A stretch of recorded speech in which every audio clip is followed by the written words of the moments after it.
What sound experience would you like today? I'll have the fantasy pack. Good choice. And could you make it a Cloud 2 wireless? On his way, sir.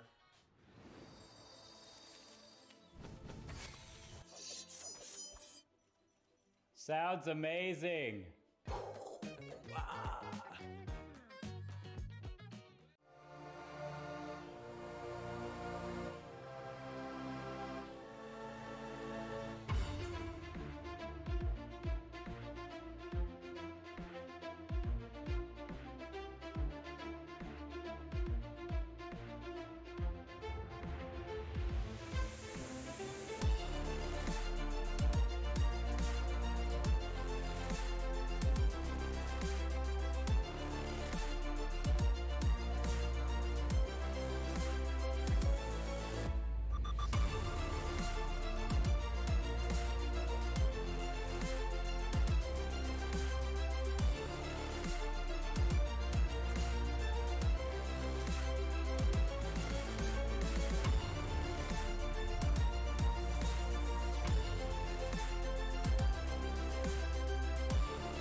Hey man, I just can't find a comfortable headset. I mean, I've tried.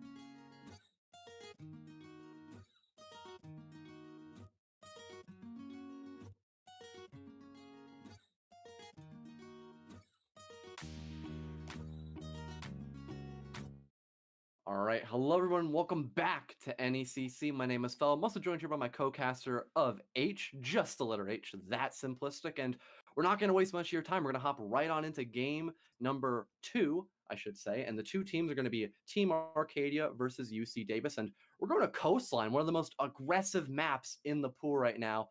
What do you think of this lineup so far, H?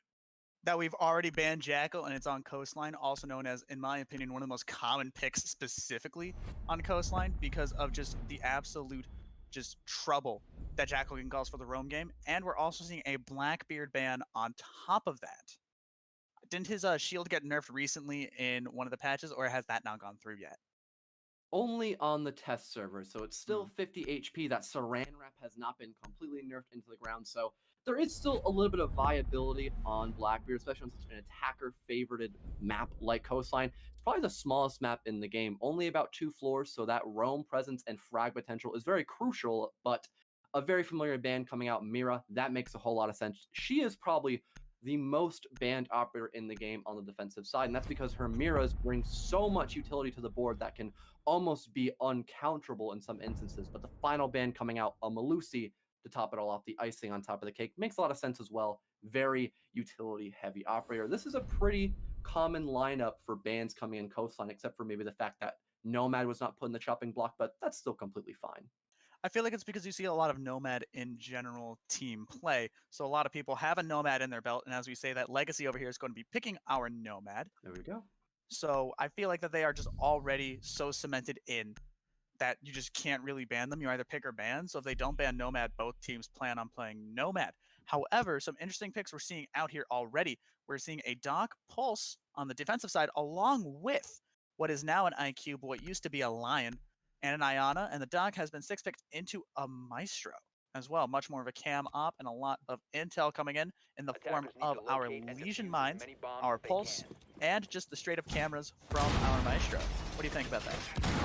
I love this lineup for the top floor defense. Hookah Billiards, maybe not one of the best sites to go to. It's become a little bit more lackluster as this season has progressed towards its end, but the lineup for this is just phenomenal. You got the Bandit to deny that back wall inside of Billiards. The Jaeger, you know why we pick Jaeger. He has far too strong of utility to not bring the Maestro and pulse for some gathered intel above and below the site, along with Pluto as well. So this is a great setup to bring. And also on the attacking side, the Yana for some gathered intel, also allowing that drone economy to be a little bit more alive and well once we progress towards that middle and end game. The Ace for some hard destruction, but it might be a little more difficult for him because of that previously mentioned Bandit, then Legacy on the flank.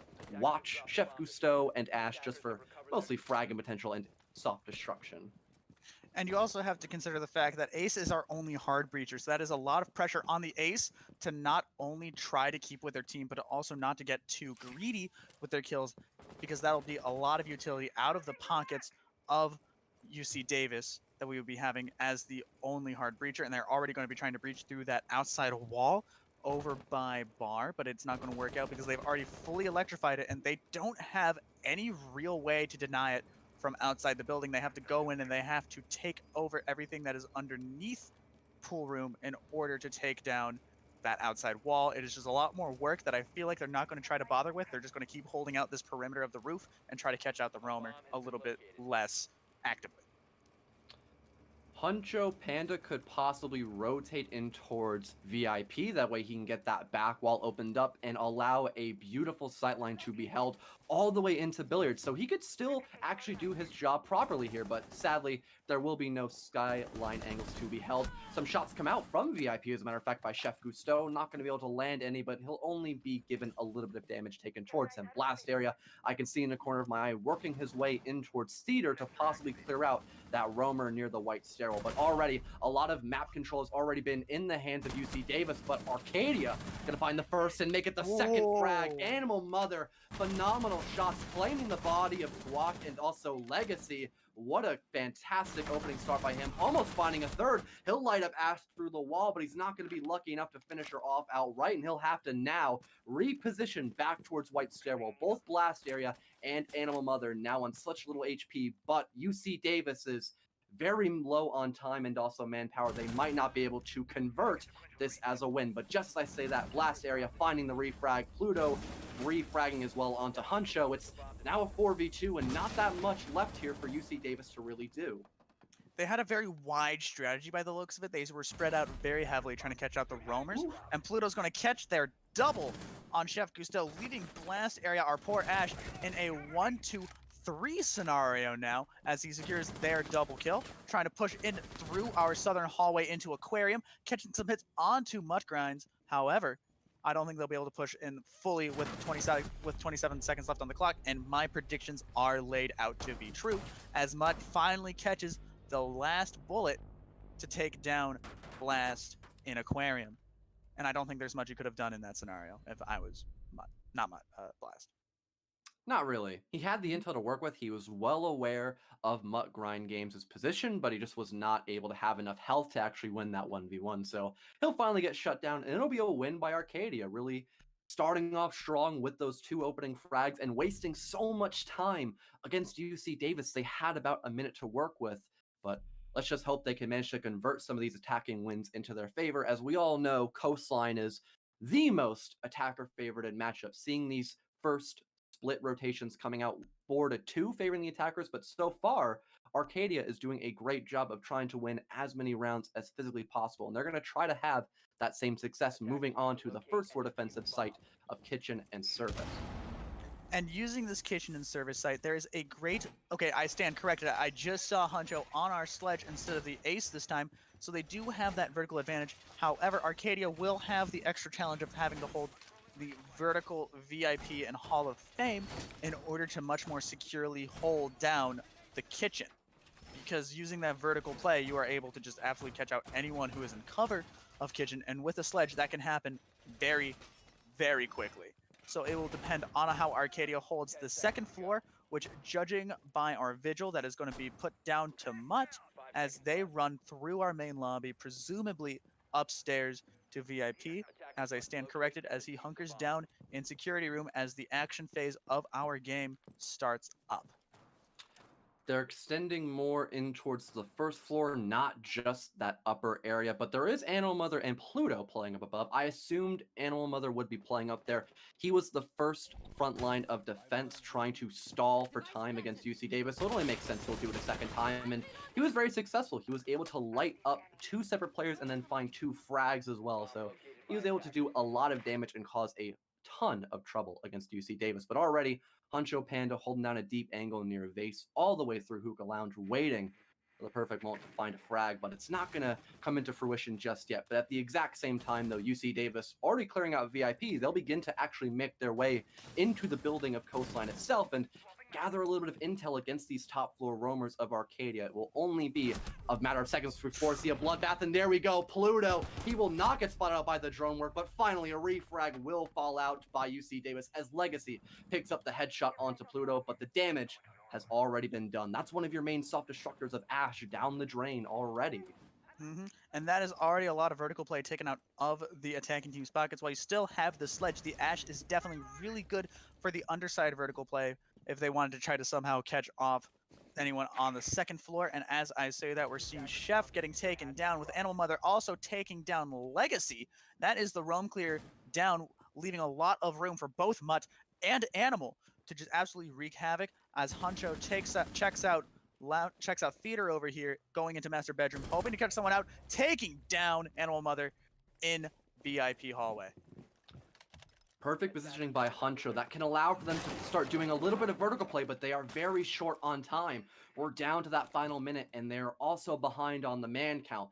They do have that top floor control that I just previously mentioned, but then they're going to have to reposition down to that first floor. Huncho almost spotting one player near that rotational hole between kitchen and service, but he's not going to be able to mark it off of that bird's eye view sightline. Some fragmentation grenades. You can hear them being cocked in the background. He'll be able to throw it down through that vertical holes and try to find one. Not going to be successful the first toss, but the second one could possibly come out. Only have to wait for a few more moments, but nope. It's going to be a dud. So now we're down to half a minute, and still that man disadvantage in the hands of UC Davis. They're going to have to just absolutely frag all the way in towards site, but there goes a kill coming up by Mutt Grind Games, and Huncho Panda is down for the count. Now all up to Guac in a 1v3. And that really... Sorry about that. Nope. Down to the last couple of seconds, and I don't think he's going to really attempt to actually work his way in towards site. He might try to find a petty frag here and there, but there really isn't much left for him to do. Only down to 5 seconds, and he'll try to just work his way in towards bathroom, but the shot from behind by Kojo will shut him down, and another round win comes out by Arcadia. And that was a really good pick against the sledge, because that reduces the amount of options that Ariana has to capture the point. Because it was just the sledge probably could have hung out a little bit more on the top and try to catch out someone using whatever frag grenades they had left or whatever gunshots they had left to try to get that down from a 3-1 down to a 2v1, which is a lot easier on the player in the one part of that equation. So we're going to be seeing a slight deviation by the looks of it coming in for our defense. Aside, we're seeing both a Omai and a Valkyrie pick coming in over the Maestro and the Vigil. I would say the Omai is a definitely better pick because you can still roam with them. They're still very good at it.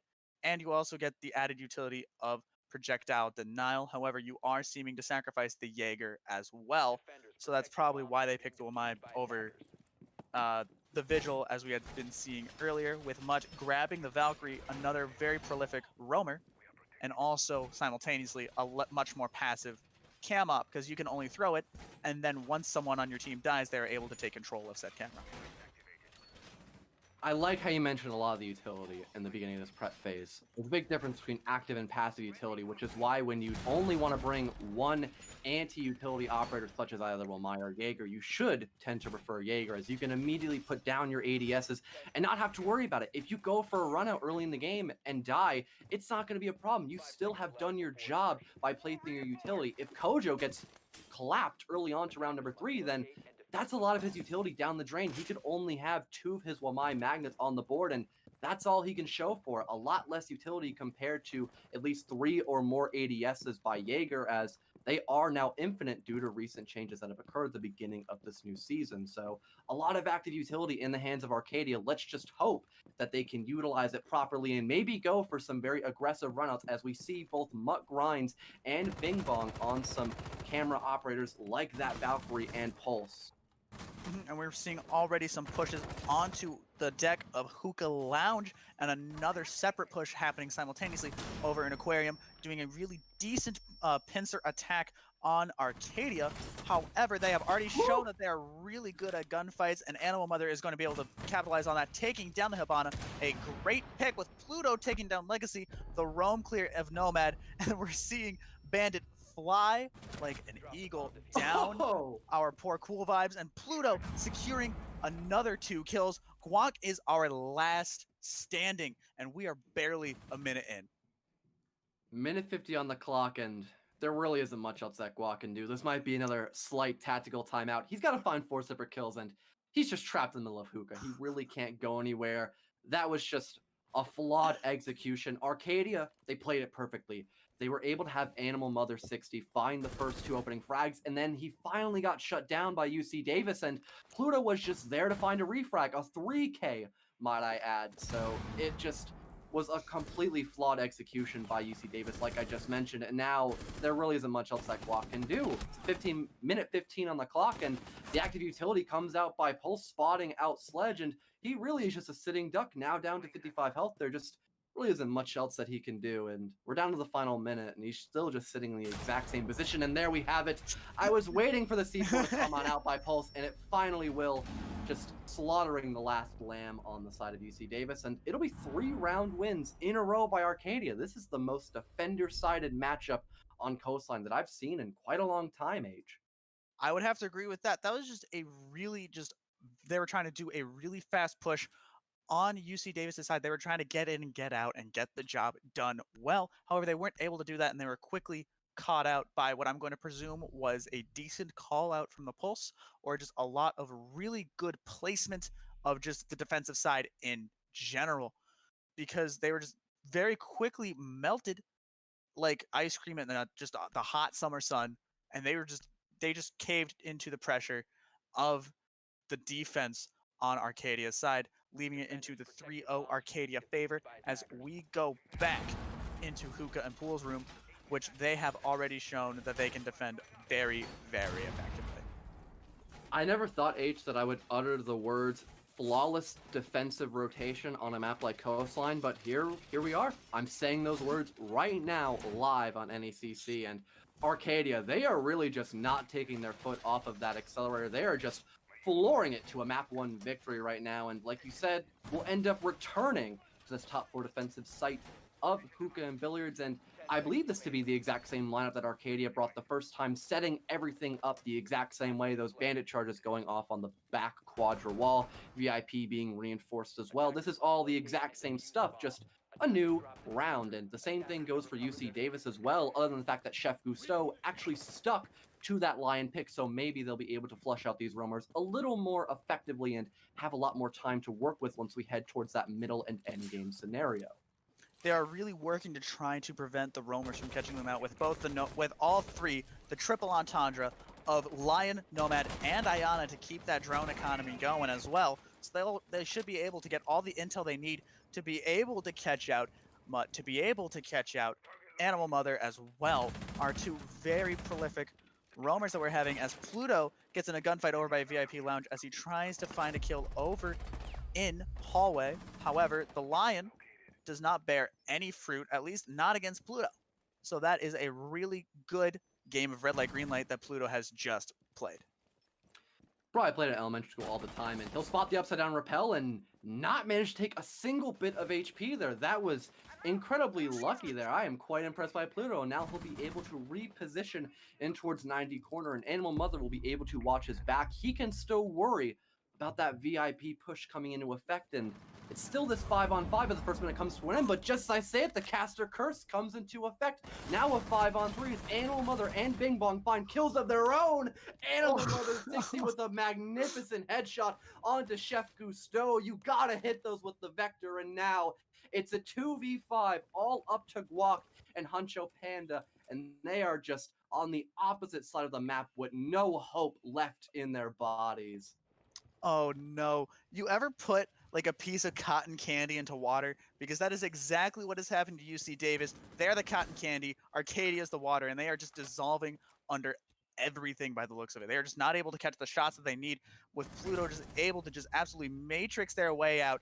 Huncho Panda getting the kill on our just aforementioned Pluto, getting just plain old unlucky by the sounds of it, and not able to dodge the bullets that he has been so able to dodge earlier in this round. With 45-ish seconds left on the map and at a 2v4, I think Arcadia already has this fourth one in the bag, as they just absolutely redline for the first win on this matchup.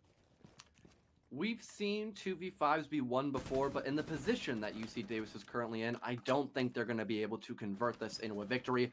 Grenade comes out by Guac in just a matter of seconds, fully triggering it up to release just in the bottom of that floor site, and oh no, Animal Mother on a tear. He shuts down Guac, and now we're in a 1v4, and Huncho Panda was outside for just a moment. He'll try to reposition onto Bing Bong Plays. He'll try to go for the compensation frag, but he's not going to find one onto Pulse. A 4th round win in a row for Arcadia. They are just on a tear right now against UC Davis. And that is just showing just the pure carnage that one really good roamer can do, because we saw both Animal Mother and Pluto just absolutely dodge and weave outside of bullets like a bumblebee, or bumblebees, plural, my bad. But they were just able to catch everyone out, and they were able to land their shots very effectively. And they were able to get the kills that they needed, evening it out to a 5-3 almost instantaneously. Very similarly to, as I have already said, cotton candy and water. Man, I could go for some cotton candy right now, H. I'm not going to lie, but this is still a pretty normalized matchup on Coastline, to be honest. It may be defender favored right now, but that's simply because of the frags. I mentioned this earlier. That's why Coastline is such an attacker-favorited map, is because of the frag potential. It's such a small, impactful map, I guess you could call it. It's kind of reminiscent of Call of Duty, just really simple run-and-gun tactics. You try to get into one part of the map and just out-frag the opposition, but Arcadia's been the players to actually deny that map control and just counter-frag UC Davis. They've been doing an amazing job of that factor going in right now, and we'll now head in towards kitchen service as well, and they're already setting up their defensive hold up above. That impact hole being made by Animal Mother, I think that's to deny both the hookah push and also the pink bar push, so utilizing his secondary utility to cover more ground at the exact same time. I mean, Animal Mother is just doing it all. He is just multitasking right now like a madman. Animal Mother, because they have the power of motherhood, is able to just absolutely corral all of the little rascals coming in on Davis's team, is able to catch out everyone that they can, and I feel like that, especially since you were talking about it's very run and gun, very get in, get out, Call of Duty style, there comes in a prospect of Occam's razor, wherein the simplest thing is probably the most logical thing to do. It's a very simple push in most cases. You should know what to do. It just comes in much more of on the execution, on the attacking side for it to be used effectively. And along with that, the defense that we are seeing from Arcadia, as Animal Mother is going to be rotating over to main lobby as everyone tries to push through service hallway by the looks of it, rather than trying to take the above route. They're just trying to take the much more horizontal route, just straight through service, straight through kitchen window, trying to catch some people out that they might need to try to catch out. A simplistic approach, and don't get me wrong, simplicity can be effective in certain instances, but right now UC Davis is basically just going to Hail Mary into a funnel right through service doorway, and that could be an absolute death trap, especially with people like Bing Bong Plays who are on the Maestro pick. That 80 Bull Alda can just shred through the attacking side's bodies like paper going through a paper shredder. It's really not the ideal setup. Some drones coming out though, which will be able to spot out Bing Bong, but he can simply just reposition either towards shelves or simply just keep playing in towards bathroom. He does have that Alda that I previously mentioned, one of the better defensive sided weapons, as it is just a headshot machine. Laser beam, it's just far too strong to be up. I'm surprised how they have not managed to nerf that gun, but a minute on the clock left, and it's still a 5-on-5. This is very worrying for UC Davis, as they are, for the most part, still outside right now. They have been looking into the building and trying to plan it out. However, with that minute left on the clock, they're hitting that coveted 20-second mark that you hear so frequently on the defensive side. Kojo just absolutely holding this really cheeky pixel pick. He is a literal hair in the crosshairs of UC Davis, probably not even being noticed at all. So with 30-ish seconds left on the clock, there's not much that UC Davis can do outside of just run in and hope they land the shots that they need. And just as I say that, Huncho taking down Bing Bong, our poor Maestro. I'm hoping that they got the cams in where they wanted, with Blast Area pushing into Sunrise as well, trying to catch someone out over at Blue Bar in the name of Pluto, who is holding out this decent flanking route coming in from Pool Vibes into Kitchen, and Mutt catching out Blast. We've hit 10 seconds. I feel like Arcadia's already got it in the bag.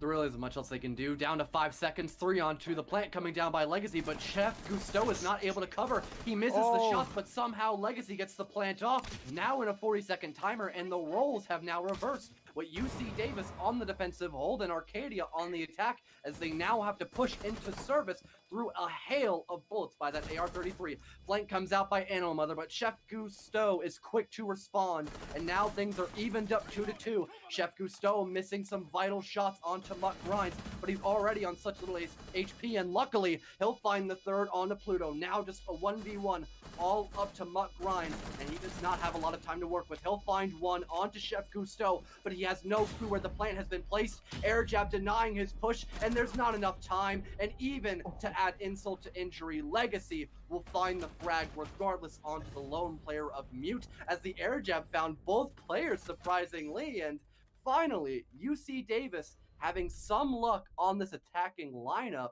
even though that should have been a loss. They only had half a minute to work with, H. They did only have a half a minute to work with, and they were able to pull it off just insanely, with Mutt being the primary just resistance, but he was easily sent back to the doghouse, which, continuing with these down with the pedal redlining just metaphors we've had been going on for Arcadia, just getting absolutely brake checked by UC Davis, to having the first W for UC Davis's attack coming in on both service and kitchen, as they're going to try it again. Arcadia is, because they had great success. They just need to be able to hold out their own when they all try to push in at the same time, and be able to try to catch out any sort of plant that they might have. Yeah, I'm still a little bit in shock that UC Davis actually won that, but you know what? Congrats to them. They were able to utilize the fact that Arcadia didn't counter the plant going down. They had no utility to counteract it. I think Mutt Grind still had his nitro cell, but that's besides the point. We'll actually see a return going into kitchen service, and also, oh no, it's just kitchen service. I'm so used to cafe being a lineup map and not coastline that I'm used to saying kitchen service and kitchen cooking, but it's just kitchen and service room now. That is a little bit nicer to say, but I'm surprised they didn't opt to go either penthouse or blue and pink bar. And H, I got a quick little question for you. You don't have to really prolong that talking point, but do you prefer penthouse more or the blue bar side? I would have to say I am a larger fan of penthouse. It is just larger areas that allow for the defensive side to get into a much more hiding point, and then much more become pixels on the screen of the attacking side. So it takes the attackers a much longer time to find the defenders, so you are able to get more shots off much more safely, because it would give the potentiality of longer looks and to try to find the defenders and catch a bullet.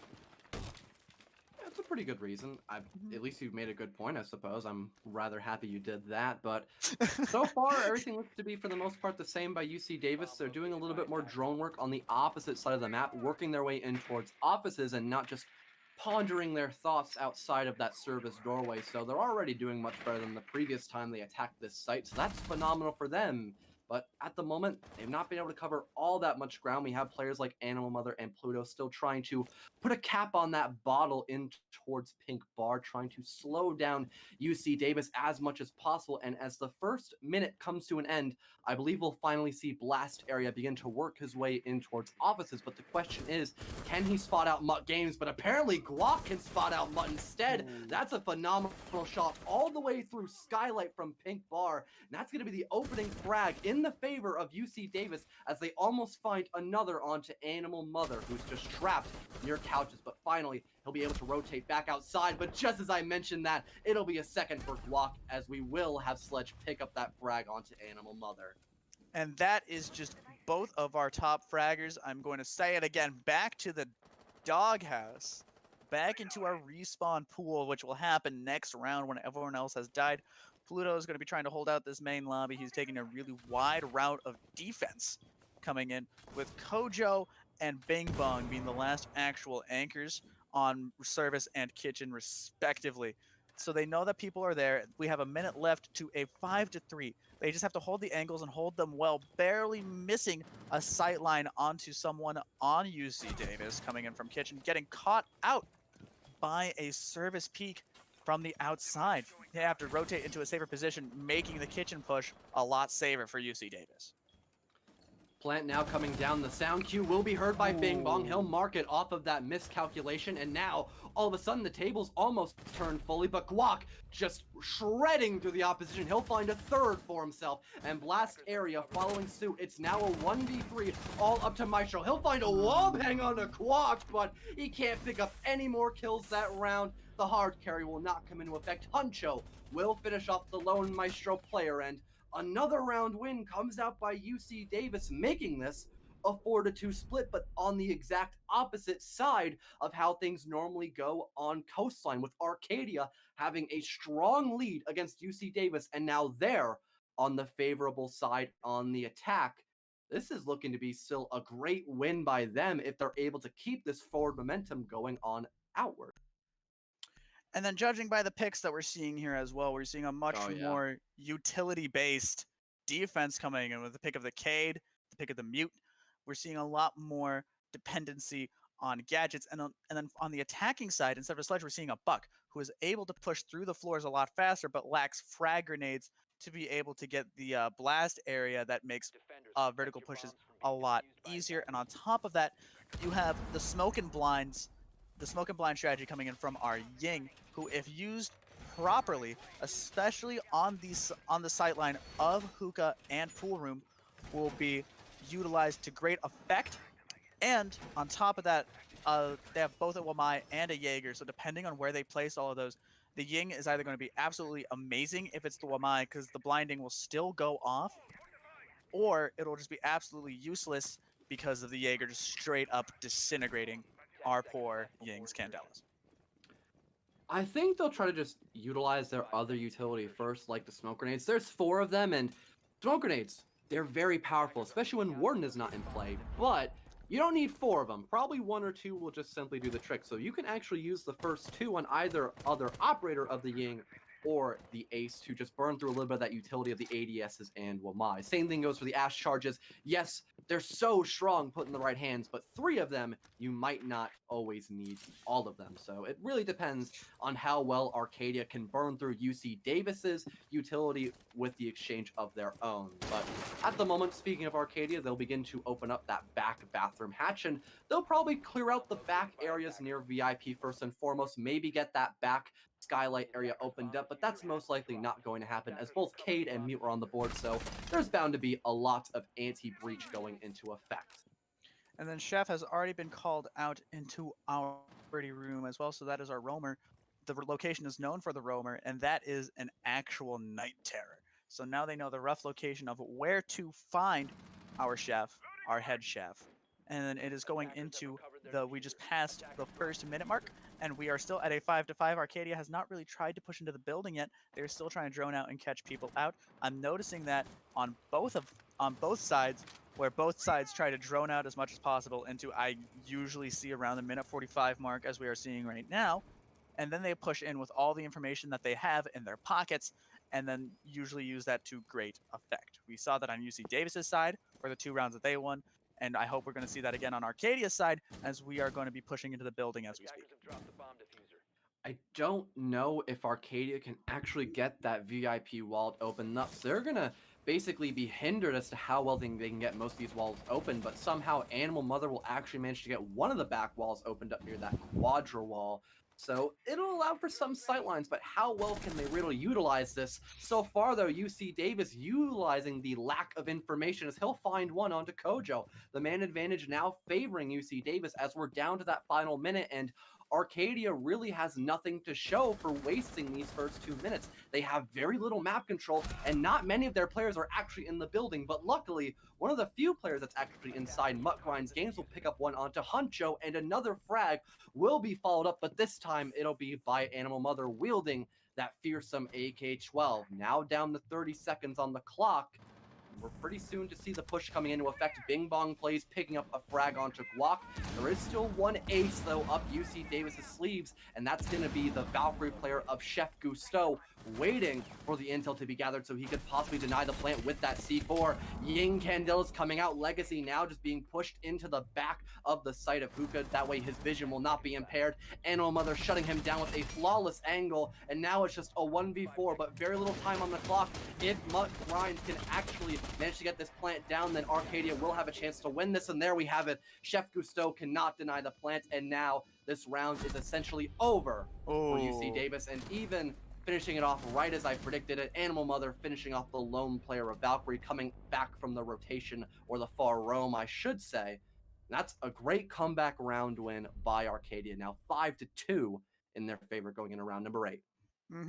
And that is just the Valkyrie just did not have our have the C4 that she needed in order to hold that vertical just plant denial a lot better. If they had kept the C4 until the very ending rounds, and then until they planted, they should have been able to deny it and absolutely win the round without even having to push through the entire team as a whole.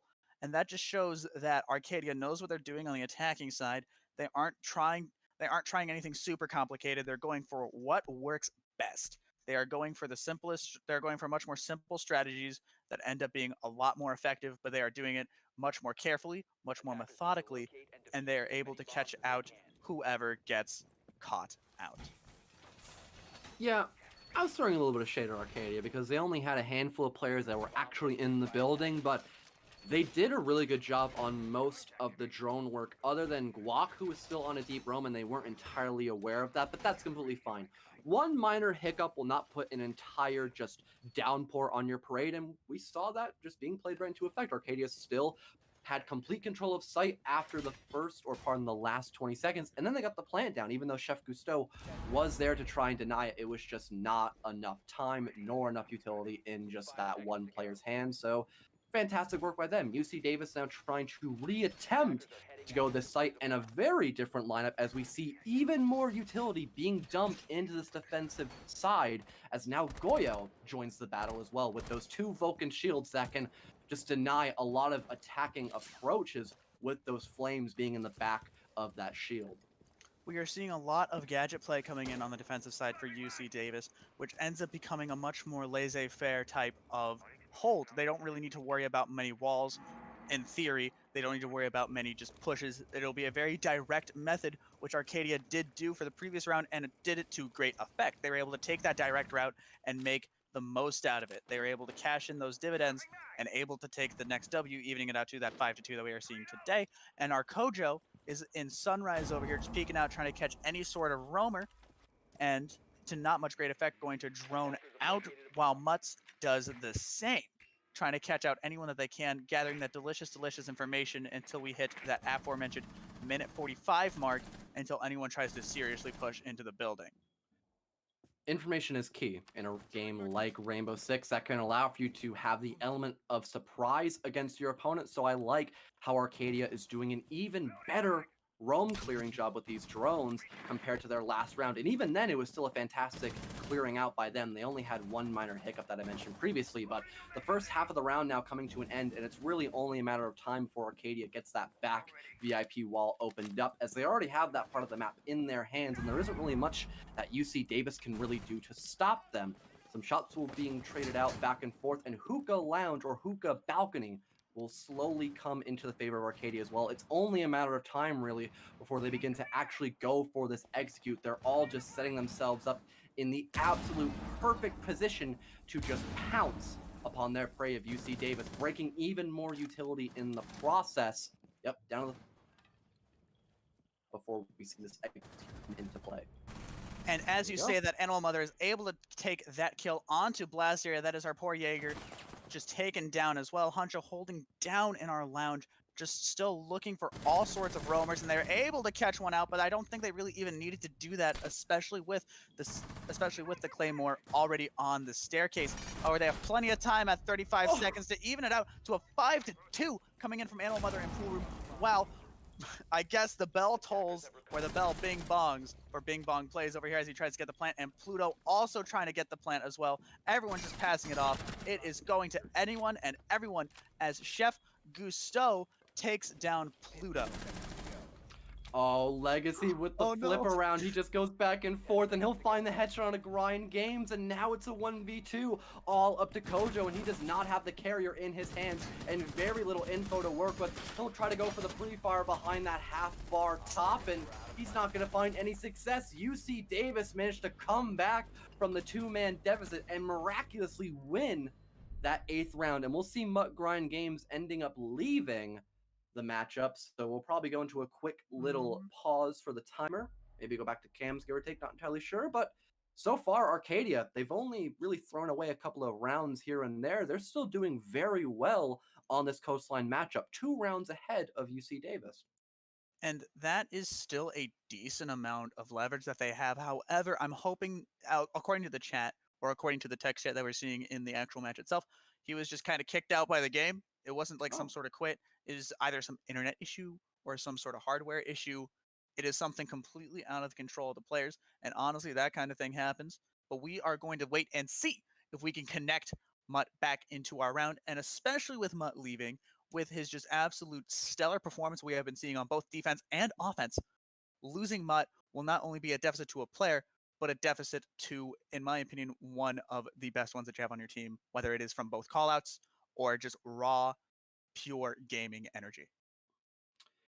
I think he can join back in time. We're not going to probably have to wait that much longer, especially if it was just a minor game crash. He can probably almost instantaneously join back in with the blink of an eye. So I'm not that concerned, to be honest. But the lineup so far, now heading to kitchen service as there was a victory on that second floor, and a mildly different lineup from both sides. We're seeing Nomad be utilized a lot more by Arcadia as Kojo decides to opt for that pick again, the second or third time in a row, I believe it to be, and also Alibi being on the board as well, which I find to be a very interesting operator. If put in the right hands, she can have a lot of fragging potential and has some great secondary utility of that deployable shield, but if she can't really frag out, I feel like she's more of a wasted pick, as there are plenty of other operators that you can bring on the board that have that secondary deployable shield. Great example, the smoke. I would have to agree with that. However, I will also provide the point of we have been seeing Mutt and Animal Mother being very flick heavy players. So you can easily abuse that by using the alibi, because I don't know if they're specifically taking the time to look to see if, or they won't take the time to look to see if that is indeed the real Italian or the fake Italian. So either they are going to get caught out, or they will wait just long enough if it's the alibi to where they will get shot by said alibi, and then her use will be just monumentous, in my opinion. I feel like, especially against both Mutt and Animal Mother, it is a very good pick, because it might cause them to either push a lot less aggressively and cause them to slow down, giving UC Davis the breathing room that they so need. Yeah, I think ever since they added a deployable shield on Alibi's kit, she's been able to be played a little bit more than just, hey, I'm going to just be a fragger, and that's pretty much my only contribution to the team. I really appreciate how they actually have been adding these really helpful secondary utility-based gadgets onto operators such as Alibi, and even Warden, for example, as we saw him basically played 0 to none in actual competitive, but every now and again, you might see him go into play, especially on Cafe, that pixel angle. You don't have to really bring a lot of ADSs or, well, my magnets, for example. You can just sit a Warden right there, and he can use his glasses to counteract that utility being thrown right into his face and be able to hold down some really nice sight lines with that 1.5 time optic. So he's really been able to be mellowed out as a much stronger pick. But that last player managing to rejoin back, Mutt Grind Games, opting to go for the sledge, a little bit of soft destruction to back up Buck in case he gets fragged out way early into this 9th round. So really great lineup by them, and it's only going to be in a matter of time before we actually start this best of 3 back into the swing of things. And back into the swing of it, we shall be going relatively soon. All the players are in, all the champs are picked. We are good to go. We are good to get this competition back onto the road, back onto the pedal, back behind the steering wheel. So we are going to be going to kitchen and service entrance. which Arcadia held to great effect. However, it was also pushed in by UC Davis, so both teams know how to defend it, and both teams should, in theory, know how to push it, especially with both the picks of Buck and Sledge. As I say that, it is getting 6-picked out, unless it is going to be 6-picked Sledge into Sledge. You never see it coming. Nope, it is Zafia. There it is. That is still a lot of vertical play potential that you are seeing, or that we are seeing on Arcadia's side. That is a lot of vertical defense that UC Davis is going to need to have, which might be the utilization of our alibi, because the alibi only needs to place their fake clones, holograms, onto the field, and then that's her utility. If she dies, they're still there. Yeah, I actually like the Zofia pick a little bit more. I don't think you need both the Sledge and Buck, and then you can use her explosive rounds to break even more utility, like, for example, the deployable shield in the hands of Alibi, and also those concussive blasts, so you can actually check to see if those holograms are actually fake people and not real ones. But even then, if they don't instantly shoot at you, and as long as Huncho Panda is not going for some Megamind fake Alibi plays, you should be pretty much in the clear, so I wouldn't have to worry about it that much. But say it's the very beginning of the round, everything does look pretty standard, just people beginning to work their way into the actual building. There isn't that much to discuss at the very beginning, except for the operator alliance, but we've already done that, so I guess I'll just hand it over to UH. Probably know a little bit more about the coloring of this match. Well, we are going to be seeing quite a bit. We're going to be seeing Wamai catching out a really good drone position as they were trying to get it into like that upper little balcony thing over by Sunrise Bar, or at least that's I'm assuming where they were trying to go to, with Kojo easily pushing into the entrance of said Sunrise Bar, trying to catch out anyone. They know that there's a Wamai there, or that there was a Wamai there, past tense or present tense. And speak of the devil, that little magnet disc going to catch out a Nomad trap, which is going to be a lot of pressure alleviated from Wamai to try to hold this or to try to roam any sort of flank while they try to push into Sunrise Bar. I think they should try to push much more into Hookah. I don't know if they put any utility onto Hookah at all. So I feel like the vertical play is not only safer, but also in general has seen much more success in previous matches.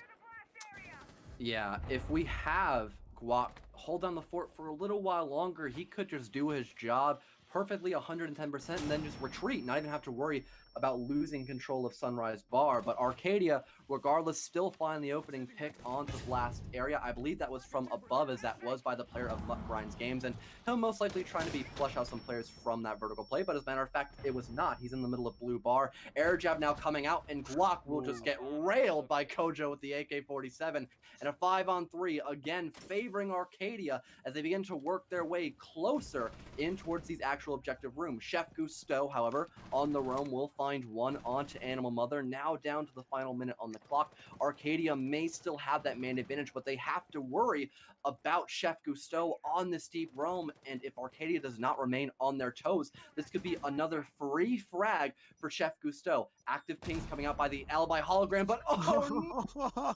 The Claymore waiting for the flank by Chef Gusteau. 900 IQ plays by the Zofia, who's already on such little HP, and now it's just up to the two anchors of Legacy and Huncho Panda with 30 seconds to try to stall out. And that 30 seconds could be the deadly 30 coming in for our Arcadia attacking side. They can't really rush in with much strategy. They don't have enough time to formulate too much of a plan. And we're going to be seeing Huncho, knowing that someone's on main stairs, trying to catch someone out, turning away at just the wrong moment as Bing Bong is able to take down Huncho, with Kojo able to get that second frag into a team double kill onto Legacy, taking the W into our match point, coming in on Arcadia favor. And they are still attacking. Do you think they're going to be trying to go to kitchen and service again, or do you think they're going to be trying to go to penthouse and theater? I don't know, to be honest with you, because kitchen and service is technically the best site on Coastline as a defending team, and although that may be the case statistically wise, I do think you can hold other sites like even Penthouse or Blue and Pink Bar, which I prefer a little bit more. I think you can actually play it like a defensive map a tad bit more, not have to fully rely on frags, but I guess I was correct. Kitchen and service will be replayed again, but they haven't really changed much from their lineup, except for maybe the fact that, oh no, this is literally the exact same and all the operators are picked by the same person as well. So we could have Arcadia read into this quite effectively and just repeat what they did last time, but just maybe with a little bit more differences possibly. I really don't see that much hope for UC Davis. I hate to be that Debbie Downer, but Arcadia did such a great job of clearing out Pink Bar, getting rid of those roamers up above and near that first floor area of Blue Bar and offices. So I don't see what's really stopping them from just blitzing their way into sight for a second time in a row now and just taking away map number 1 in their favor 7-3. And we are also going to be seeing the Zofia picked into Sledge. This time we are taking both the Buck and the Sledge, which, as we had talked about earlier, is, or as you mentioned earlier, might not be the most effective use of your resources. Zofia is a little bit more universal in their gadget. However, the Sledge and the Buck will allow simultaneous, just absolute floor remodeling. So they're able to just get that vertical play, they're able to get that vertical pressure, and they are able to hopefully, in the best case scenario, get them vertical kills. Ever watched Home Improvement, H? Starring Tim Allen? Yes, I would like to think like the Buck or the Sledge player as Tim Allen, just picturing that in my mind, thinking of Home Improvement, or even the Kool-Aid Man, as a matter of fact, just shredding through walls, but I'll just keep that little casual bit to myself. And also now you get to share on my secret knowledge of my commentating style, but the play style of Arcadia right now, it's the exact same thing that they did a moment ago. Like I predicted, they'll start clearing out the utility inside of Pink Bar that will probably remove Guac in a matter of moments, but hopefully he can learn from his past mistakes and allow Arcadia to push into Pink Bar a little bit earlier in exchange to keep his soul alive and on the board, to keep it that 5-on-5. But the first minute coming to an end, a gunfight will soon come into effect as Kojo and also the Bandit, or actually the Jaeger player of Blast Area, will try to trade shots between one another, but neither one of them seeming to land. And we are hitting the minimum 45 mark, and they've already pushed into Pink Bar over here. And Mutt is going to try to rotate back over to, I'm assuming, the Nomad, with Bing Bong already having full control along with Animal Mother, doing just Tim Allen things. They're just able to just absolutely destroy the floor. Our Tim Allen has with absolute full reign over VIP Lounge, with Blast Area holding off Pink Bar along with Guac, using their gadgets to their biggest potential. The impact grenade and an impromptu smoke grenade going to pay off really hard against our Kojo. That is just everything that you want to see. An impromptu smoke grenade on the defense. Just distraction coming in from the impact grenade, just causing enough disorientation for Arcadia to be able to get the 2 kills UC Davis favor.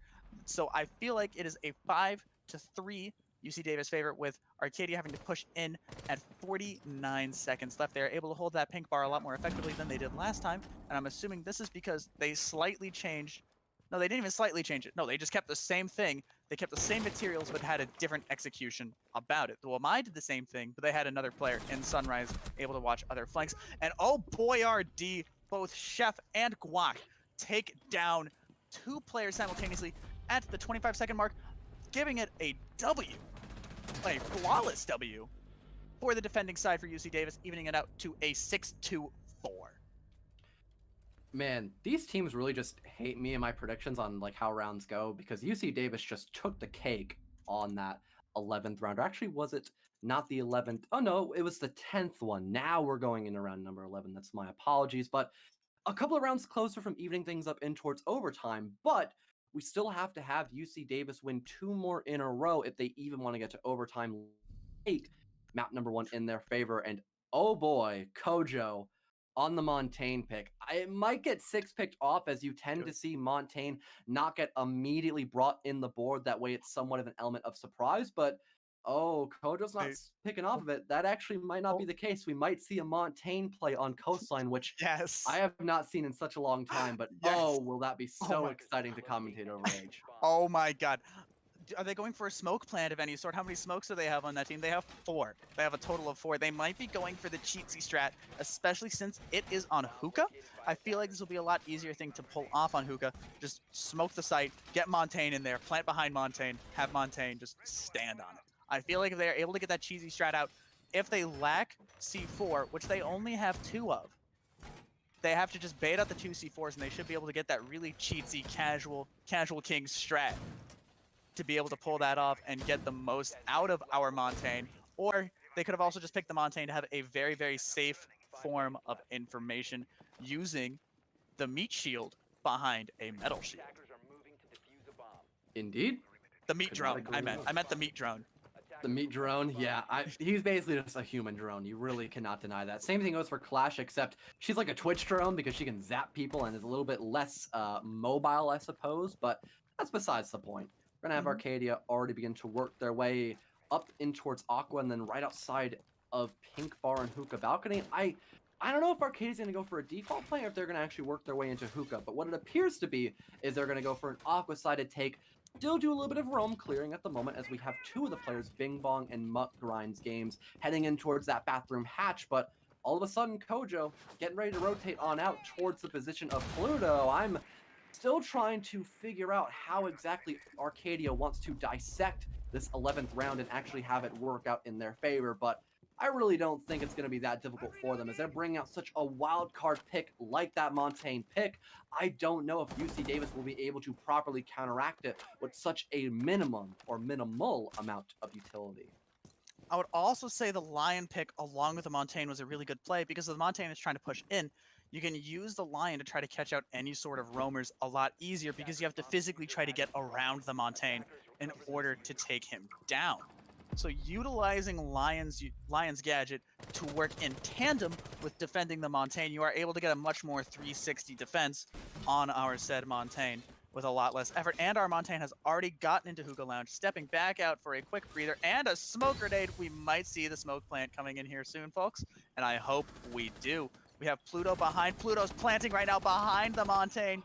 We are getting the casual king shot. 1C4 down. That is a very big utility waste. The only thing our mute has to do is get underneath the Montaigne and then just throw the C4 through that door. Chef Gusteau getting for the plant. Defuse. He is getting for the defuse. Kojo not being able to do much of it. No! Oh no!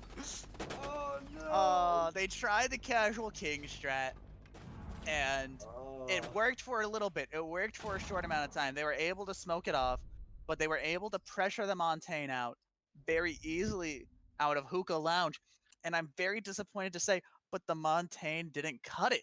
I wish it did. That would have been absolutely awesome to see the meat drone behind the wall of tungsten. If Bing Bong had vertical play in the middle of Pink Bar, he could have actually covered that plant and then had someone like Mutt Grinds holding down a long angle in towards Cool Vibes, for example. Now, that does sound Megamind and perfect kind of situation that would literally have to fall right into the hands of Arcadia, but it could have happened. And I feel that Bing Bong plays and Mutt Grinds just on the opposite side of the map, not being able to help that plant go down, really put a damper on that parade of the plant going into effect by Arcadia, but that's completely fine.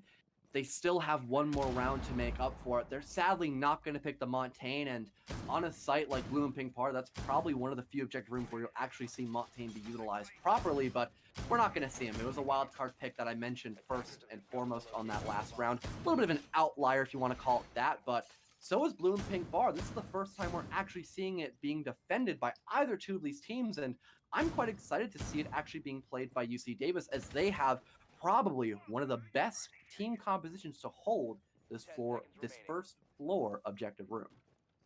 And I feel like they are also going to be trying to hold that Hookah pool room, because as with almost every point on Coastline, let's be honest, no matter what point you hold on Coastline, you're actually holding Hookah or VIP Lounge. It is just kind of what happens.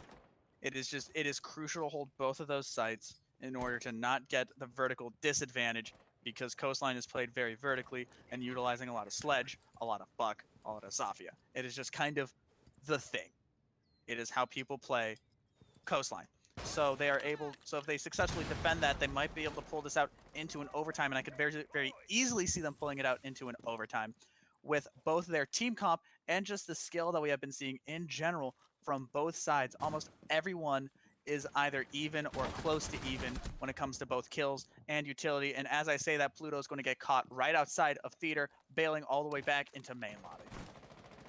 I mean, both UC Davis and Arcadia have only won 2 attacking rounds, 4 in total, so this has been a very defender-favorited game of Coastline, and I am quite shocked by hearing those words be expressed from my own two lips. So I'm completely in shock. This could really turn out to be any kind of ending situation, but Bing Bong plays. He doesn't want to go to overtime, and neither does Animal Mother. They both find kills of their own. The tables have now in fact turned as Arcadia springs back into life like a jack-in-the-box, and they're getting ready to go for this execute, heading in towards Blue Bar from the office side of the map. Lion scans coming out as well. The positioning is just phenomenal by Arcadia. Kojo finds one onto Legacy. The flank comes out by Huncho. He'll find one onto Animal Mother, but there isn't much else that he can really do as they are still down by 2 entire players. And there isn't much more for them to really do as Bing Bong plays now outfrags Huncho. It's a 1v4, making it a 2v4 as Matt Grinds just waltzes his way into sight and just shuts down the final player of Jaeger. Good half indeed, 7-5 victory, almost comeback by UC Davis, but it's a win regardless by Arcadia. That was just, I am 100% surprised that we did not see our Lion get caught out in Blue Bar. There were just a lot of bullets missed. He had a force field on him at all times. Another, as I'm going to call it, Matrix movie moment. A triple M coming in for our Lion as he waltzes right into Blue Bar. But both teams played phenomenally and went back and forth. And just both teams just absolutely pedal to the metal towards that W. It didn't seem to be fully even either way. It was very, and then in the end, Arcadia was still able to take the W for our round 1 on Coastline. Yeah, I'm glad we got to see a matchup like Coastline. I think for NECC, I cast for multiple leagues, but this is probably one of the very few leagues that actually gets to cast matches that aren't just Cafe and Oregon the entire time. We actually get to see some really intriguing maps like Coastline and Villa, for example, and I've really missed commentating them, but it's been a great first matchup. I think we'll go into a short little break, and then we will return for map number 2, which sadly will be Oregon. Or as Infernosis has called it in the past, Borigan. Yeah, it's a resident sleeper. It's a resident. We'll catch you in round 2. I have been the letter H, and this has been the Jolly Good Fellow as my co-caster. Yep. So we'll see you all in a little while, guys. Stay tuned for more.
in God's hands.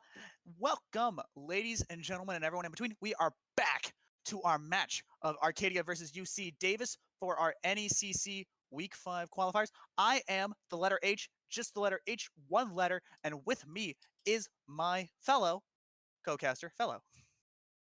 Hey guys, welcome back. Hope we didn't have to keep you at the edge of your seats. We only had to wait for a little while longer, but we're gonna hop right back on into the swing of things. This time though, on a completely different map. We're going to Oregon. This is such a defender-favorited map, as almost every single site you can play quite effectively the exact opposite of a matchup like Coastline, and I think the bans will probably describe that just as well, not only the sites, but what do you think we're going to see for those previously mentioned bans, H? If I'm going to guess, we're going to be seeing Cade, Mira, Thatcher, and I'm going to call it Hibana or Maverick. You know what? I thought I was going to get those big boys, them big boy predictions. However, I completely forgot about Maverick, but Maverick is a really strong ban, especially for pushing into games room from that master bedroom closet, because you are able just to get that peak going, and then you can have a crossfire all the way into attic. If Thatcher does not get banned here, this actually will probably remain a very attacker-favorited game of Oregon, and it in fact will be. Jackal on the chopping block for a second instance now. UC Davis might be able to claim a lot more rounds than you would typically tend to see on a game like Oregon, or a map, I should say, like Oregon, as those EMPs can basically remove any type of utility on those main walls and allow for a lot quicker executes and also just much better performances when played in the middle of the actual sites when UC Davis works their way past the hard destruction phase of that round. But Mira, you were correct on that call. H, she'll be off the board as well. And the final ban, drum roll please, it's actually going to be a Malusi. So the exact same two defender bans, but it makes complete and total sense. These are some of the best defensive operators to bring on any of your lineups, and it can allow for some sites to basically be in or unattackable, even with the Thatcher on the board. And even, yeah, and as you just said, even with the Thatcher on the board, that would make it very difficult. But we also still have the Cade on the board, which would make holding not only attic, but also meeting room a lot easier, because you're able to just electrocute all walls on that big tower side. And we are being picked into a Mozzie from the Cade. I don't know if that's going to be 6 picked out, but we are also carrying a Rook, which is a very interesting pick that you're going to see right now that we're going to keep for the Cade instead. But that Rook is going to really utilize or really depend on UC Davis going much more for the body shots rather than headshots all the time. It is a huge gamble. I'm not a huge fan of Rook. I think he really doesn't bring much to the table anymore. Back in the day, when you could reset people up to 50 HP, he was actually pretty strong and could be played a lot more occasions. But at the moment, since it's now a 20 HP reset if you get revived from a down but not out state, he really doesn't bring that much to the table, other than his very long-range optic of that 2.0 scope and the very minimal amount of recoil that is in that MP5 that he tends to wield, unless you want to be a madman and run the shotgun. But hey, I'm not here to judge. I'm only here to commentate, so it's not really that big of a deal. Even though I did technically just judge the Rook pick, so it's a little bit of hypocrisy coming out by me. The double standards, they never seem to end. But other than that, Arcadia has a really strong lineup to go up against UC Davis. We're going to have the attacking side have to burn through a lot of the defensive utility to actually get into Addict and that back master wall, which is why I think they have both hard breachers, so they can just at the exact same time, the snap of a finger, get both of those walls opened up and immediately start applying pressure onto Arcadia.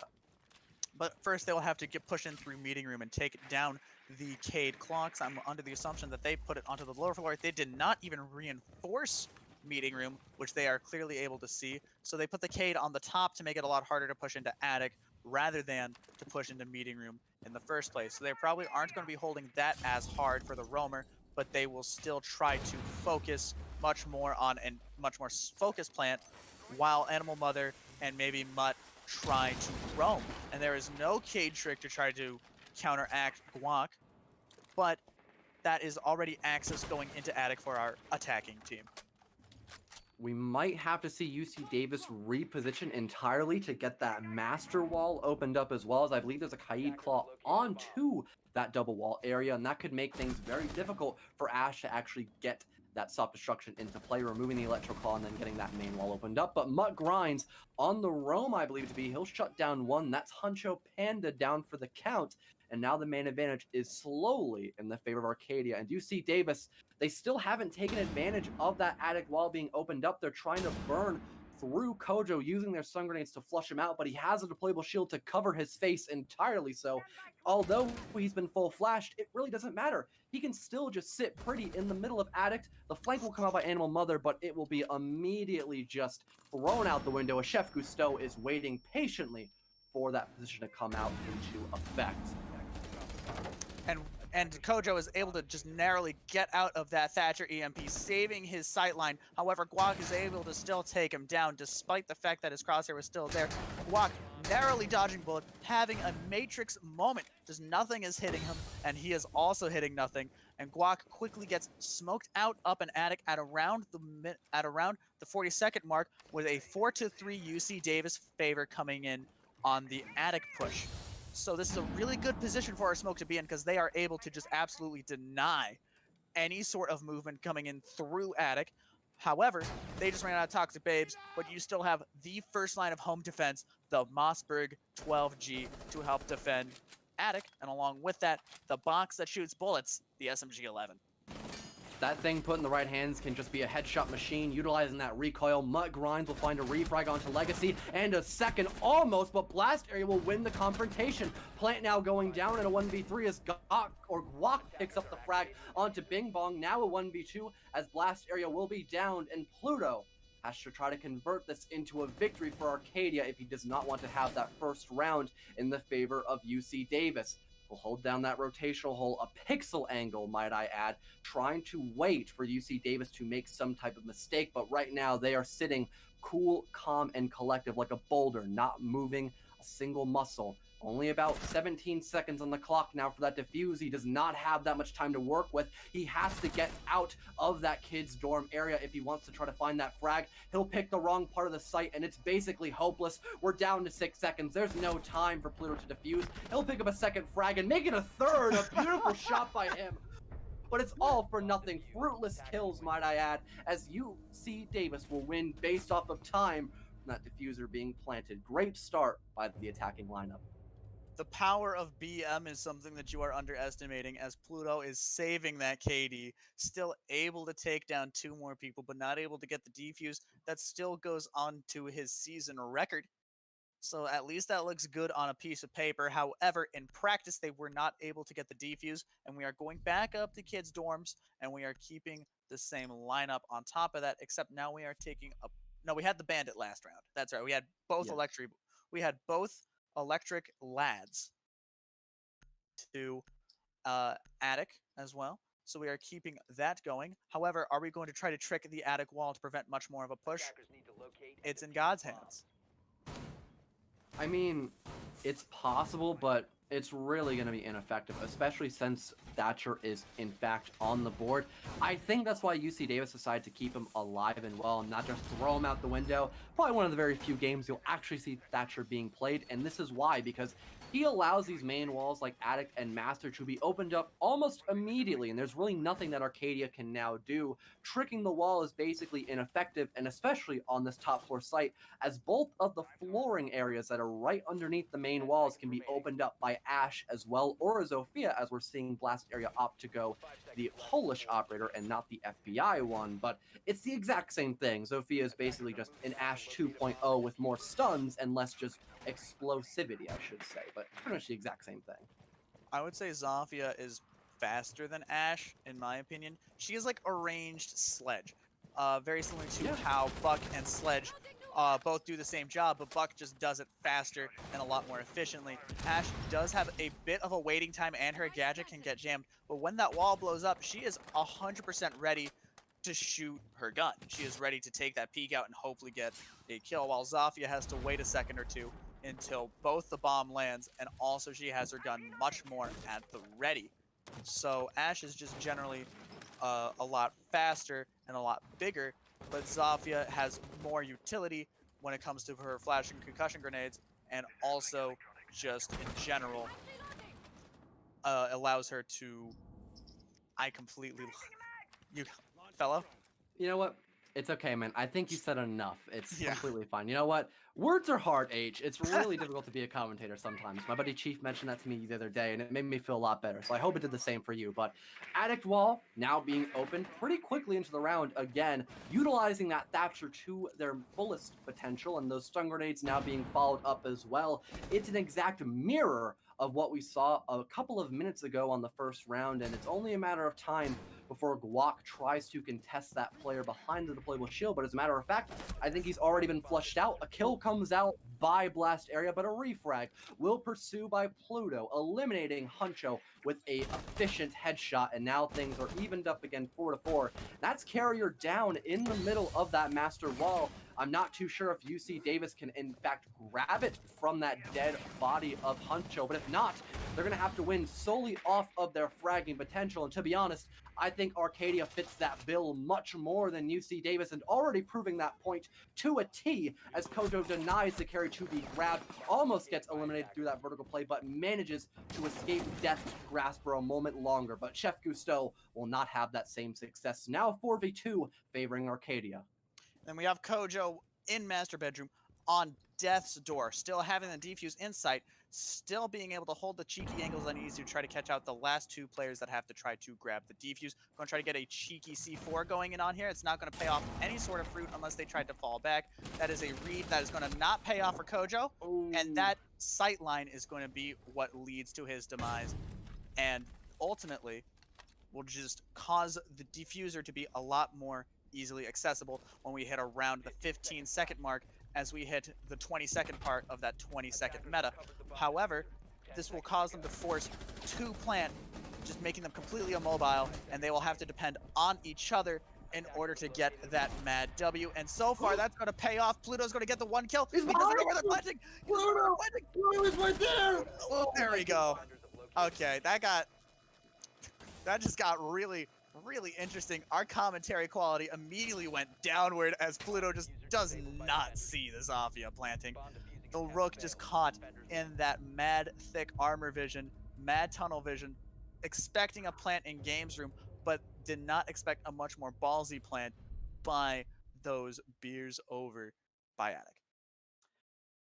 I almost had a heart attack because I was thinking in my mind, oh, Pluto actually refragged immediately. He can just kill the carrier, or pardon, kill the planter who's going for the defuse, and he checks the wrong angle. He locked eyes with Blast Area. I'm like, oh dear Lord, don't do it. Don't throw like that, Pluto. But thank God he has just enough time to finish off the diffuser before it goes down. So great work by him. And actually, did it go down? I completely blanked on that. It did completely go down. Yeah, but right as he finished typing, he still got the kill. I believe Zofia got immediately down, so it basically didn't even get planted. But hey, extra points for Pluto. Yeah, it was actually 10 million IQ. He just wanted more points so he can ensure he's the MVP of the game, as he's already 6-0. He didn't even get shut down the first round, although it was still a loss. But now we're heading in towards Laundry and Supply Room, which is a completely different sight to be held, but surprisingly, although that is a true statement, Arcadia is bringing the exact same lineup for a third time in a row,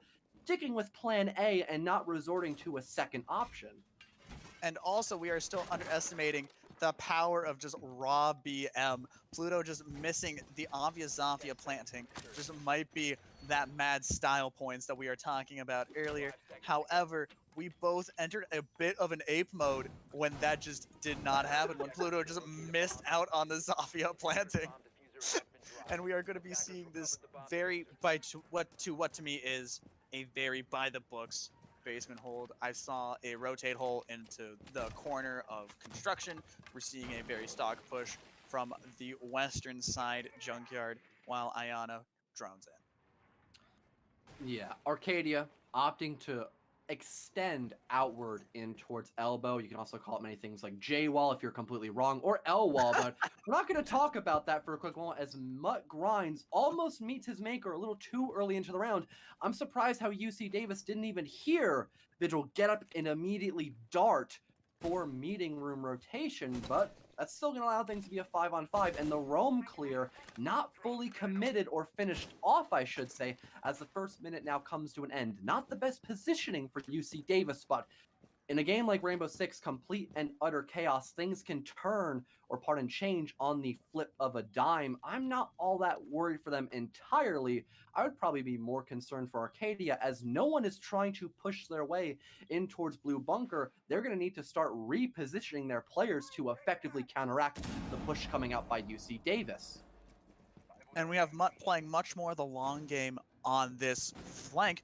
We have him waiting in meeting room, or at least as we last previously saw out in meeting room, and they have already walked past meeting room. They're trying to catch anyone out, and he is waiting for the prime moment to get the kills, to walk in and get the flanks, and we are going to be seeing Animal Mother taken out by our Zofia out in Freezer as he tries to peek over by Pillar, and Kojo taking down Legacy, as well as we hit a game of peekaboo over by Big Pillar into Freezer, and Freezer to Big Pillar.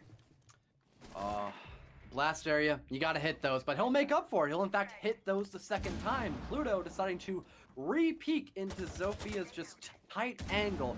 We're essentially at a 4-on-2 as Kojo is now down but not out. He cannot hold his gun as he is now holding into his chest to stop the bleeding from finishing him off. And we're now down to about 40 seconds on the clock, and UC Davis can convert this properly as long as they begin to go in for the actual execute and not just sit in the middle of Freezer and Laundry Stairwell. They're up the man count by 2, making it now 3 as Huncho wins the gunfight against Mutt Grinds. The plant now coming into effect, and Bing Bong is just all the way in the middle of Pillar and cannot really escape this northern part of the map as the crossfire is being played by that Zofia all the way in Freezer. We'll go for a slow peek onto Bing Bong, and it'll work out just as he anticipated it to go into effect, and Blast Area shutting him down almost immediately. It'll be a second round win in a row by UC Davis, and we're just being filled with just enigmas right now, H. This is an incredibly attacker-favorited lineup on Oregon, and the previous map, it was defender-sided coastline. What is going on right now, H?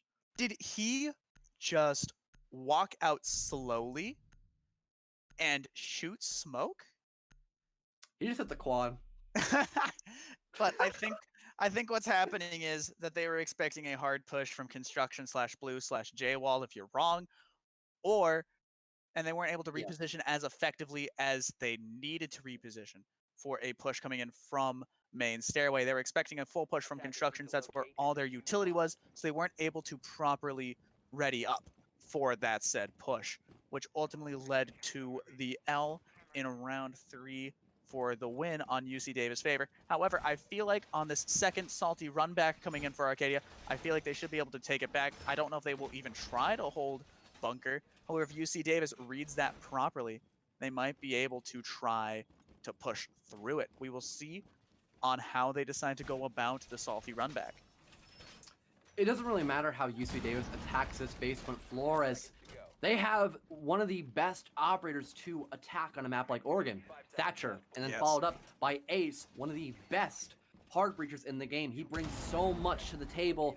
They could really go however they ever so please to. They could obviously try to counteract that extension going into Blue Bunker, and it would really only take a couple of seconds to just flush out that player behind the deployable shield. But to be honest, H, I think we saw the impact grenade coming out in towards that elbow wall, but there's no deployable shield and no smoke or warden to actually hold it properly, so I don't think it's going to be in a very a well-defended Blue Bunker hold by Arcadia. They have more of a ranked base lineup, bringing the Ella onto the board, another wild card operator, but although this is more of a ranked heavy lineup, it's not all that bad on paper because we all know how well Arcadia can outfrag UC Davis. You have players like Pluto on the board that are 6-1, just shutting down the opposition quite well, and if Bing Bong can see that exact same success, we might see another comeback round win by the defending team.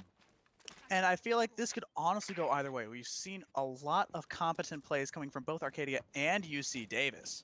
So I feel like either UC Davis is going to be able to push in effectively against Arcadia, or Arcadia is, as the buzzword from one of the previous matches was, adapt into the pushing strategy of UC Davis as they are going yet again into Freezer. They might have prepared a lot more for said Freezer, especially with the Legion pick. And as we say that, Thatcher's able to safely get that needle out, but they now know they're coming in from Freezer and are just going to be real chill about it.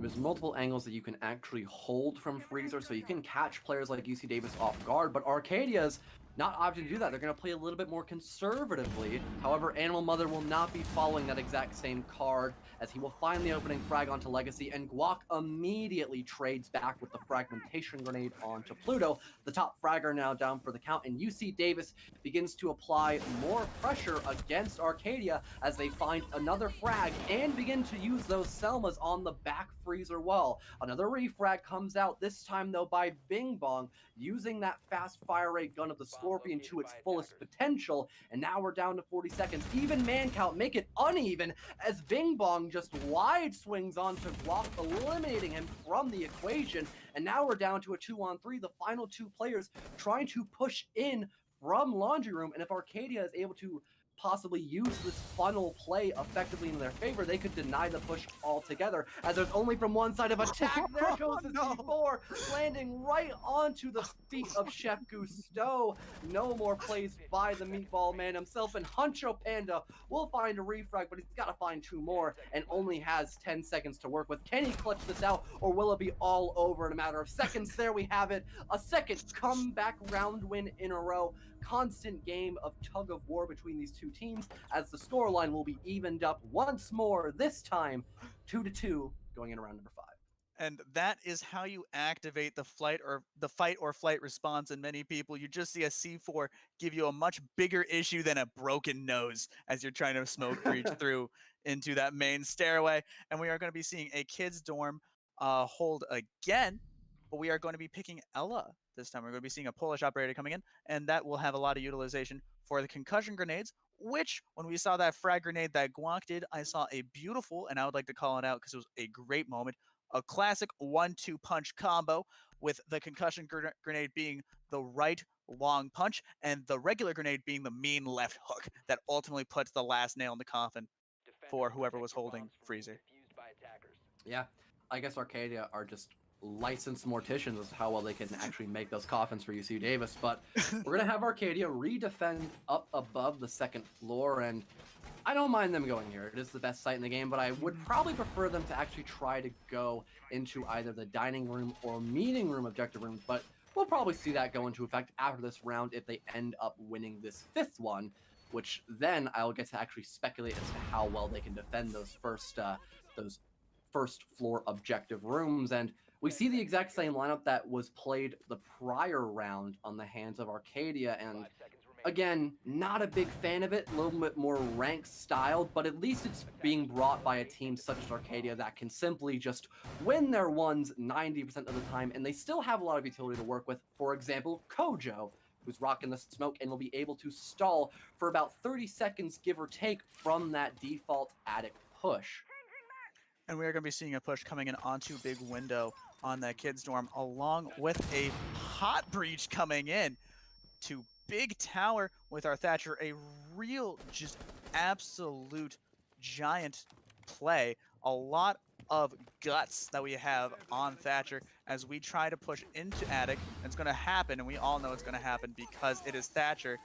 So they aren't really going to try to trick it in the slightest. They're just going to kind of let it happen, while Animal Mother tries to hold out in kitchen and catch out someone trying to anti-roam him. But Blast is going to take the first blood of round 5 against said Animal Mother, who was trying to be the roam, and the roam is now cleared. They no longer need to worry about flanks as much. And speaking of flanking, we have Guac taking down the second window in attic rather than trying to push through that big old main wall.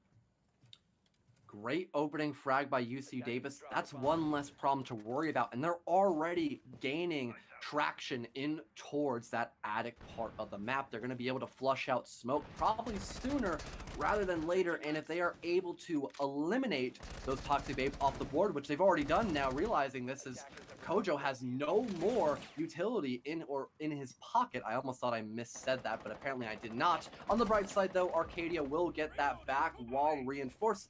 The rotation hole will no longer be there, and that will force UC Davis to push from one type of avenue unless Chef Gusteau can use his final EMP to get that wall opened up. Blast area, though, opening up a lot more opportunities for UC Davis as he finds the headshot onto Pluto, another roamer down for the count, and Guac finding one onto Bing Bong Plays. This is looking to be another attacker-favorited win as they have the man advantage up by 2, and they have a couple of different avenues to approach from, and it's just all up to Kojo and Mutt Grinds now. I feel like the bell has already tolled for Arcadia on the defense. However, you still have Kojo and Mutt, but Kojo has already been absolutely pinned down by gunfire, by suppressing fire into that back corner of Kid's room. Mutt finding a kill onto Huncho, evening it out to a 2-3, and then is back to a 1-3 as Blast picks up triple, make that a quad, as Kojo is able to somehow kill Chef, even though I don't think he was even aiming at Chef. I'm pretty sure he was aiming, no, he was aiming at Chef, and then Blast Area was just able to catch them out in that backside of Kid's room as we hit our halftime match, which I believe we can see it go either way. It can either be an even 3-3 or a 5-2, and we are seeing a Capcan pick coming in from Mutt Grinds. Switch to Who Am I? It got picked off. I was going to be a little bit questionable about it. I've seen it work before. And even in T3, on the rare occasion, it can catch players off guard. That goes for the exact same thing as Frost, except she's a little bit more of a normal pick, I guess, compared to Cap Cannon, because you can use her secondary utility a little bit more. That deployable shield has a little bit more utilization, and also that secondary shotgun to open up some possible kill holes, rather rotations. But it is always nice to ponder as to how well Arcadia could actually use that Cap Can to his fullest potential, but that's not going to be the case. They're going to opt for the double denial, or actually singular denial, as Jaeger, for some odd reason, got picked off. It's only going to be Wamai, and I mentioned this talking point earlier. Active utility versus passive utility. Compared to Wamai and Jaeger, I think Jaeger could possibly be a little bit of a better pick, but at least there is one major difference other than just the utility. It's the fact that 1.5 time optic can be wielded from that MP5K, so maybe some better sightlines can be held, but other than that, a little bit more of a defaulted lineup by Arcadia with a couple of minute differences compared to the major ones that we've seen before, like the Ella. And we are going to be going into our halftime round, seeing a very similar pushing strategy. We already have Guac going into a big tower, but it's being held, by the looks of it, by someone in that balcony, in that cheeky hold. We're going to see if Guac is going to be able to catch them out. If he does, that'll be a free attic. Standing up over there, we have Pluto, by the looks of it, trying to catch out Guac. Guac trying to catch out Pluto. They know where each other is at. They know that that one catch will immediately cause the determination of who gets attic, and whoever got attic will be UC Davis, as Guac finds a shot onto Pluto, also eliminating the last of the needles that Legion probably had at disposal. Yep, already UC Davis again finding the opening frag and getting that addict wall opened up with still only wasting about a minute, 2 minutes rough. They are using the stature pick so well. They are getting so much ground covered up and then backing it up with the hard destruction. They are just outperforming Arcadia to such an extent, which is why we're seeing this matchup on Oregon be so attacker favorited. They're actually having these operator picks be played fantastically. And Huncho as well, using the AK-12 to its fullest potential. He'll find one onto Bing Bong. And UC Davis, again, have the man advantage up by 2 and already have added control fully in their favor. They're going to already begin this execute coming into sight. And I don't know how well Arcadia can manage to convert this, as they're down by 2 players already. And I don't know if there's much that Arcadia will be able to do about it. Attic is already into UC Davis's favor as Chef takes down Kojo. We only have Animal Mother and Mutt Grinds, the two darlings from our last round, who aren't really doing so hot on Oregon at the very least, whether it's just not their map or it's just not their game in general, or at least their round in general. It is down to 50 seconds at a 5-2 deficit for Arcadia. So they will have to really hunker down and really hit their shots if they want to get any sort of leverage. And as I say that, Animal Mother is finally able to get Guac down, and Mutt dies to Legacy down in Kids Room. It is all up to Animal Mother, who dies and perishes in that back corner of Trophy. If that frag came out onto blast area, there might have been a glimmer of hope for Animal Mother to work with, but it's not going to be the case. UC Davis take their 4th round win, now going into round number 7.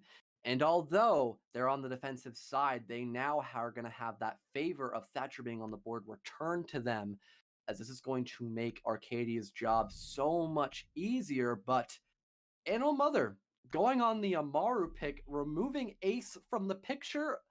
I hope that gets 6-picked off. There may be some secondary hard breaches like Buck, but okay, good. It'll get 6-picked off. Don't get me wrong. I love me a good old-fashioned Amaru pick. I love seeing those flashy and glamorous plays when you just bulldoze your way into sight through a window, particularly the one near foosball table. But I do think that Ace is a little bit more practical and a little bit more necessary to bring. I think Amaru is just, again, one of those ranked style kind of picks just to throw the opposition off guard, and it almost worked out, but I think we all know a little bit too much for our own good. I would have to fully agree with that, although seeing an Amaru pick would have been really great as just a flavor pick coming in for the attacking side of Arcadia. However, 6-picking off into Ace was probably the much better idea. However, I would also like to put up the point, fellow, and I want to know what your opinion is on it. Picking an obvious 6-pick character, such as Amaru or Captain, because you know they're going to 6-pick them. Granted, you don't know who they're going to 6-pick into, but you know they're going to be 6-picked. What's your opinion on that kind of play, or do you think they should pick someone that is totally viable and then 6-pick into someone else who is probably a lot better?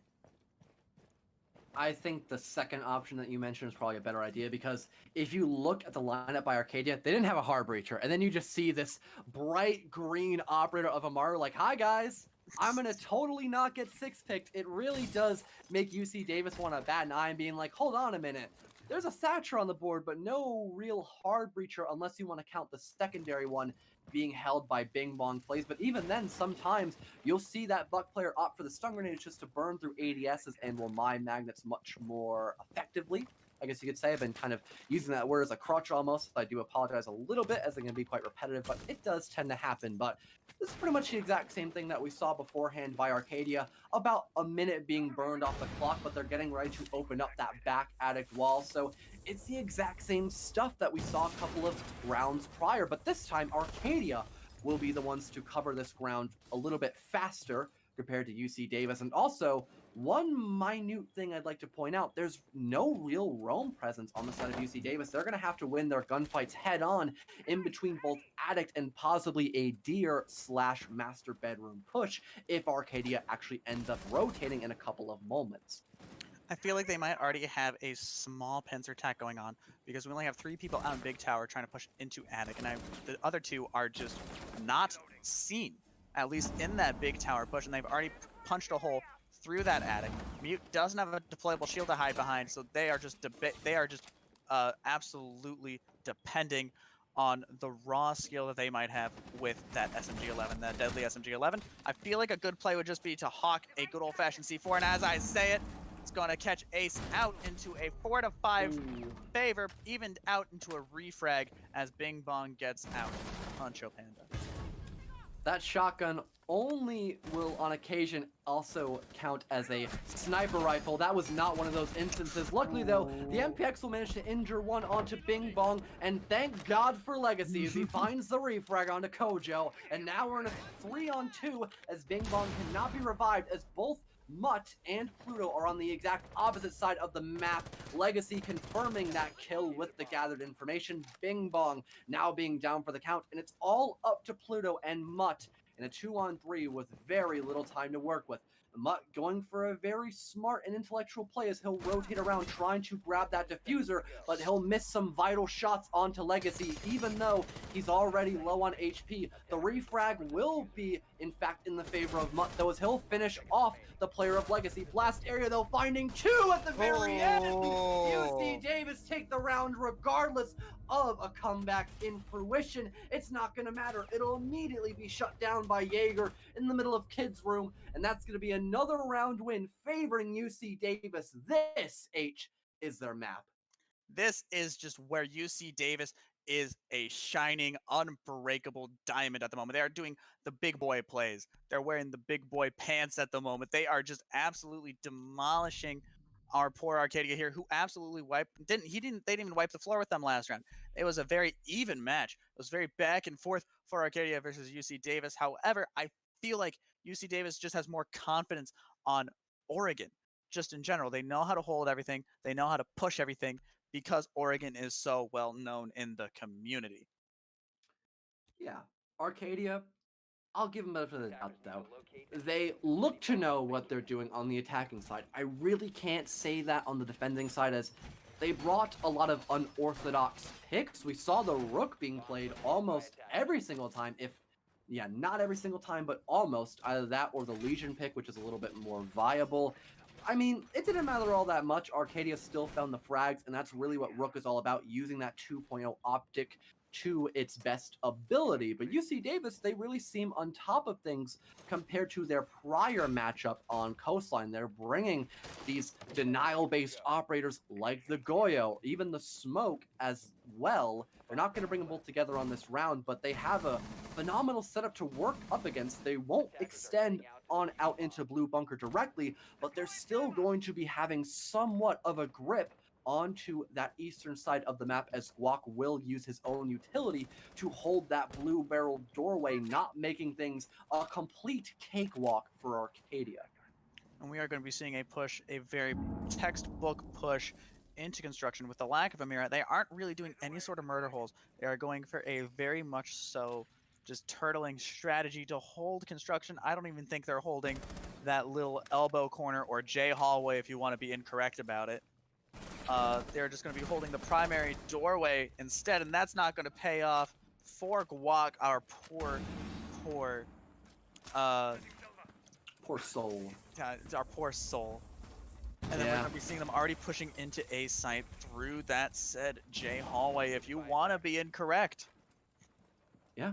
If you want to be like Chief and just only say incoherent words like J Wall, I mean, act like you know how to actually read lettering. I know I sure don't, so clearly Chief doesn't know either. But at the moment, Arcadia is doing a phenomenal job on this push. They already have the supply wall opened up, and they're trying to get E-Box opened up as well to gather more sightlines in a possible plant situation on top of having the man advantage. This really does seem to be a perfect round by them, but with Animal Mother having no more Selmas to work with, it's all up to Bing Bong with that secondary hard breach device, and I think he's going to in fact save it for a possible hatch opening.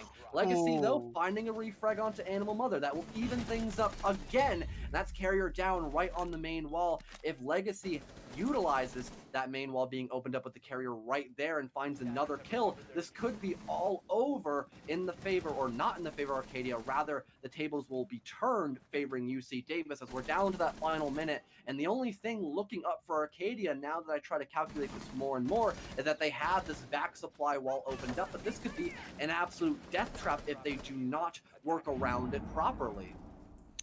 And I would have to agree with that. Arcadia has a lot of legwork to do in this 4-4 with 40 seconds left on the clock. A lot of fours flying around this game as Mutt finds a headshot onto Chef on B's site, refragged immediately by Blast, followed immediately by Kojo, and the defuse is going down by Bing Bong. Pluto finds Blast area. It is down to a 1, 2, 3, and the defuse is down. It is 40 seconds left, and Huncho has a lot of space to cover, but he did not expect safety Claymore.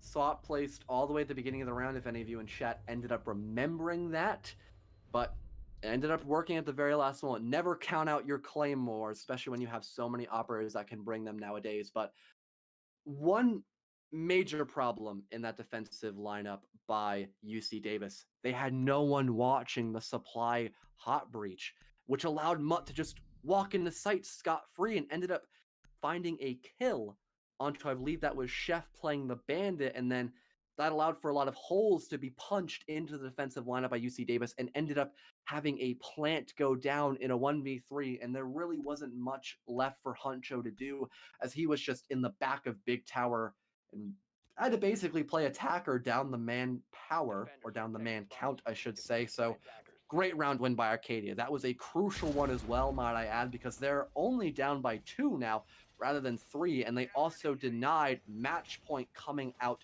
just yet, but we're only 1 round away from that actually being a possibility, so Arcadia is still going to have to remain on their toes if they want to end up bringing this back in their favor.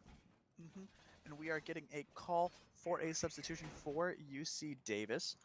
Whether that is some technical difficulties or that is just time constraints, that is just how the cookie crumbles, and we're going to be seeing another basement defense, a very similar strategy coming in for UC Davis as well. I feel like Arcadia knows how to push into this correctly, unless UC Davis does the thing called adapting, coming into the defensive side, being able to hold off what they pushed in through for the Arcadia side. But by the looks of it, Arcadia is going to be doing the same push into construction. Again, a very standard push, and Huncho able to get a very early kill on the Hibana. I feel like this matchup on Oregon has been very frag-based. We just saw Huncho light up Animal Mother and eliminate one of the many hard breachers. That's going to force Bing Bong to have to go for that hatch obstruction, and if he gets shut down as well, that's only going to allow possibly E-Box wall and that supply room being opened up, and that's if we don't have players like Huncho able to Kai trick because he has both of his Electro Claws up on the board, but oh man, Guac utilizing that basically semi-Miro window with those slits on the deployable shield perfectly as he finds one for himself as well. That's Mutt Grimes off the board as well, and now I don't believe any type of hard destruction can be on the board. C4 comes out as well. It's not going to land. In fact, it'll be shot right out of the air like shooting discs for skeet shooting, and now things are still looking pretty good for UC Davis, but at least Arcadia has not lost even more blood from this wound that UC has put on into them. And it is down to the minute and 30 mark. We are seeing that good old-fashioned safety claymore placed behind our Ash to prevent any sort of roam, although I do not think that UC Davis has played super roam heavy. They have played very anchored. They have played much more passively. They haven't really tried to go out and try to get the large kills, the large flanks. They have played it really safe, and it has paid off in their favor time and time again. Down to the last minute, though, on the clock, and there's still a lot of players outside of the map right now. They're going to try to go for this push coming into Laundry, and there's one player, I believe that's Chef Gusteau, who's just not Chef Gusteau, actually. Wow, I saw that outline horribly. It's actually Huncho, the other electric man. He'll try to find one onto Thermite, but Kojo simply wins those. He's down to about 5 HP, but because they won that gunfight, that can allow them to push a little bit deeper into this basement floor objective room. The only problem is there's now 2 more players taking the spot of Huncho, which will force Arcadia to play even more passive into this oncoming execute. And with such minimal time, they really can't afford for that kind of playstyle. Luckily, though, Bing Bong will remain quite aggressive. He'll pick up the frag on the Guac, now a 3-on-3. As we begin to see this push come into effect, Chef Gusteau, though, finds 2 huge kills, make it almost a third, but blast area all the way down from the main hallway will finish off Pluto, and UC Davis now 6-3 match point. The tables have fully turned, as this was the exact same position that Arcadia was in the last matchup. We're going to see Arcadia put that needle into that red line if we want to see any sort of effectiveness, and we'll see how this substitution, if that is going to be going through. There's going to be a substitution on the side of UC Davis. So we are going to find out even if the substitution will happen, or if we're just going to drop a player. And on top of that, will said substitution be able to be up to snuff for UC Davis's type of play, very type of passive defense that has been causing them to get these Ws, not time and time again, but very consistently. I don't know who will be substituting for them. It's either Amu or X Knight because those are the two players that aren't playing right now that we actually had in the roster. And I'm surprised that we actually saw, I believe it was, who was it? It was Guac. I Yeah. think he's just as a substitute because he's not in the actual lineup itself, but I think that's completely allowed anyways. It's not that big of a deal. Most of these teams play very fair, so I'm not really concerned by them trying to finagle their way around some hard set rules. It's probably in the rulebook somewhere, but I can't read, so I tend not to look at those kind of rulebooks. But I think we might have to actually do a complete rehost unless PC works a little bit differently. I know for console, you have to re-invite someone outside of the game because they weren't in there originally, therefore they cannot join back and take the spot of another person. So Narwhals, I hate to break it to you, but you're probably gonna have to be sitting around for the next couple of minutes just resetting the entire game. I'm sorry for you, man. I know what that's like. I used to observe back in the day. It's not fun. It's a barn burner, that's for sure. It's horrible, man. I'm sorry. And then I'm going to have to apologize to everyone else that you're going to have to probably see our ugly mugs yet again on the stream instead of seeing some pure maximum throttle gameplay. However, we are going to be trying to invite someone first directly, but I'm under the assumption that we are going to need to go into a full rehost for this match point Arcadia favor. I feel like they will be able to pull this for the second round, and we'll be going into round 3. Which do you know what map that is on, fellow, or have we yet to ban that? Oh, for like map number 3? Yes. Like I heard round. Okay, good. It's Villa. Villa. And they haven't decided. Yeah, I'm really excited. We only got to see one default map. I call them default maps because they're the 3 most played. There's Oregon, also known as Borgen, Complete Resident Sleeper. There is also Cafe Dostoevsky, which somehow I hate even more because it's the exact same thing over and over again. There is no room for any type of style plays, I guess you call them, no room for any differences or diversity. Then there is also Clubhouse, which I actually like because although it's been around the block forever, almost as long as Cafe, there actually is a little bit of differences you can go into, and I think it's where it belongs in the competitive pool. But what was I getting at? I think I want to dive a little bit more into the actual players that we're looking at right now, even though we are experiencing a substitute, because we're going to be stalling for quite a while. But one player I want to look into quite a lot, Blast Area. I believe he's rocking 17 kills now. He had 16, but with him finding that last kill onto the round, he ended off this this rehost with 17 frags. That's quite impressive. He's really putting on quite a performance, especially compared to last game where I don't even remember if he actually ended up rocking double digits, as a matter of fact, Age. I'm pretty sure he didn't, even though the match was super close. I think even though like it ended 9. up in the Arcadia W. Yeah, it came up until like 9. He almost got into that double. Yeah, it was close, but almost hitting that 20 bomb is just such an impressive achievement. Even if he hit double digits last round, or even hit that 20 bomb last round, it's still just as impressive to be able to walk in and do the things that operators need to do to get that job done. Yeah, I really couldn't have said it any better Like, myself. honestly, Just there's not much way to put it. And I'm going to go back to that cotton candy and water scenario. Arcadia is now the cotton candy, and UC Davis is now the water. Or well, like the video of the raccoon taking like cotton candy and putting it in water. Yeah. Oh Arcadia is the raccoon. The W is the cotton candy. UC Davis is the water. And they're so happy to like eat the cotton candy. They want to wash it off to make sure it's safe for them to consume, and it gets just evaporated, and it's like, no, raccoon. It is heartbreaking. No. However, It's so excited if we do go into map 3 because you don't see a lot of Villa, especially at this tier of play. And Villa is something where you see a lot more, I'm going to call them whack picks. They aren't necessarily picks that don't work. They're just picks that you don't see very often. They are picks where you just kind of see them and you're like, nice. Or a very interesting just sigh in either judgment or there's a lot of emotions that can happen swirling in the little brains of us casters when people pick interesting picks.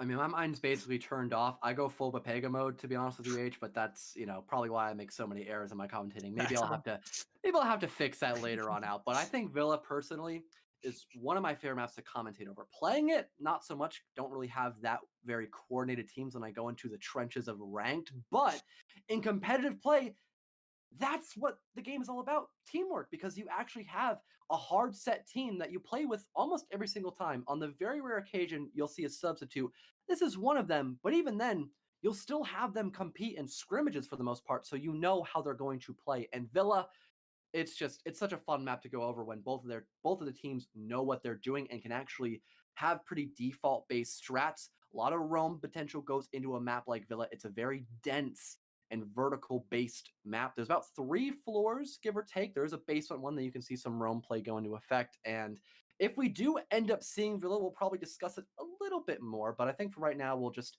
only cover off the basic. Just a lot of roaming, a lot of hard destruction. Hopefully we see Thatcher be banned, or it might be a very attacker-favorited matchup on Villa. But I believe we have all the players loaded up. We're just going to wait for the ready to go in, and then we'll actually start the game. So we're not going to have to stall for that much longer. So you won't get to see my ugly face. That goes for me as well. I believe we are just waiting for the players' moss files to start collecting. Oh yeah. To start collecting moss, so to speak. Yeah. And by the looks of it, we are going to start back up again, back in the saddle, on the ride down to what I'm going to assume I am on the heavy side. I'm very bullish for UC Davis taking this into a round 3 on Villa. I'm very bullish on that. That's pretty fair, especially since they are on the defensive side, which is technically the better side to be on for Oregon. We've actually seen UC Davis, make that statement fairly accurate, although Thatcher is on the board. They've still been winning a decent amount of these rounds, and they're going to head to possibly one of the, if not the best site to hold, kids' dormitory and dormitory main hall on that second floor. And again, pretty decent utility on the board. Castle to deny certain sight lines being held by Arcadia. The Mute and Bandit combination to stall the inevitable of that hard destruction. And Valkyrie on the board as well, just for some possible intel gathering. Maybe a flashy C4 play coming out from underneath, as she can homogenize both that intel gathering play with the black eye cameras and that nitro cell to possibly deny a plant, which we've seen go into effect time and time again, H.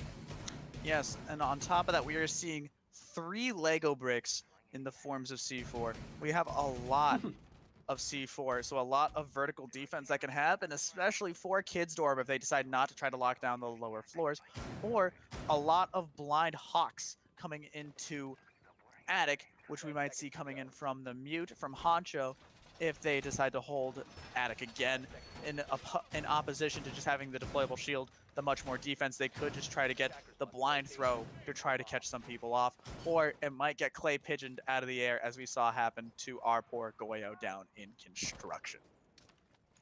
That's the other word I was trying to look for, because I know you call Clay pigeon when someone's on the rappel, but in the actual sport of skeet shooting, it is called clay pigeoning. So thank you, H. It is always nice to hear that little bit of banter from a previously mentioned statement, but so far, everything is still rather calm. We've only seen the first half a minute actually be played after the prep phase going into action phase, and it's pretty much the exact same thing that you see when attacking this dorms and kids room setup.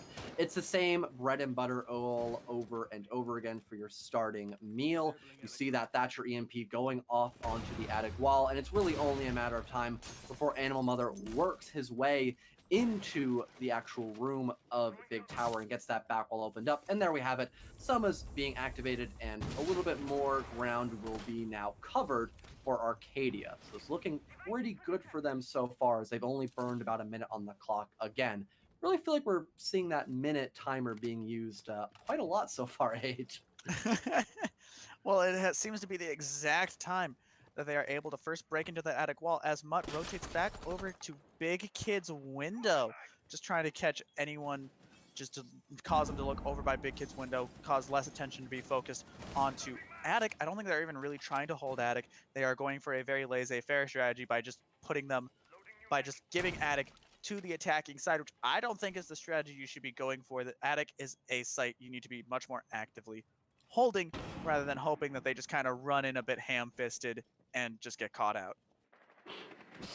Good one. But at least UC Davis is still holding on by a small thread. I think they'll finally back off of Attic, but we're down to the final minute, and it's a 5-on-5. UC Davis has kept all of their players alive, and they have so much utility to work with all 3 of their nitro cells that can coincide with those black eye cameras and allow for some perfect throws to come on out by UC Davis. However, one of their many nitro cells will be off the board as Mutt will eliminate Legacy, evening things up in a 4-on-4. But if Arcadia cannot dip their toes or go for a full-fledged dive into this pool of the 2 objective rooms, then they are going to be basically hopeless, and we're going to have to go to map 3. This is their last resort when it comes to trying to prolong this overtime situation. Blast area, trying to find some shots. A C4 will be ripped in the background and will not detonate onto anyone on the side of Arcadia, but it is going to keep a little bit of panic alive in the minds of Arcadia as they are desperate when it comes to going for this push. The shotgun shell will find one. The shot heard around the world as it'll pick up one onto Pluto. Blast area following suit, and we're down to just 2 seconds. Make it 1, and now 0. Blast area picks up another, adding insult to injury, and UC Davis will take map number 2, forcing us to go into Villa. You can't dive into the short end of the pool, especially when you only got 15 seconds to do it, which that is just the bread and butter of Siege nowadays. You get the famous all-time, everyone knows it, 20-second meta. You give the attackers 20 seconds. You just waste their time. Doesn't matter if you kill them. If they have no time to really plan and they have no time to really do much, they just kind of go in and die. There's not much that they can really do about it. And we are going to be going to the aforementioned Villa, which I am very excited for because I also really like Villa as a map just entirely. I think it's a very fun map to watch matches go down. There's a lot of certain strategies that you can do, and I've seen a lot of different things happen on Villa. Yeah, so we won't really waste much of you guys' time. Then we'll just go into a short little break. That way we can hop right back on into the action, go into Villa, which is one of the lesser played maps, like both H and I have mentioned a couple of times now. But like I said, we'll go on a short little break, and we'll see all of you in a couple extra moments.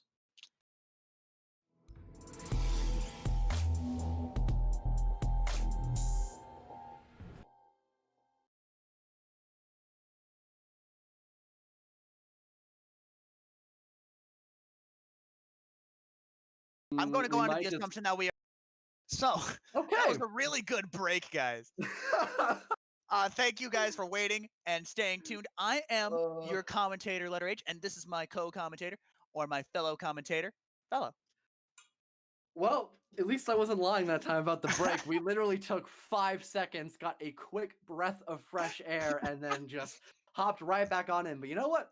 I'm completely fine with that because we're going to one of my favorite maps, and probably H's as well, if I can only assume. It's going to be the lovely Italian countryside map of Villa. And already, Thatcher off the board. It's not going to be as attacker favorited as it was on Oregon. So it's going to probably be more of a common and defaulted lineup. Jackal being off the board, though, a little different, but, you know, we've already seen him banned twice. Might as well make it a third time to just really put a number on his playability.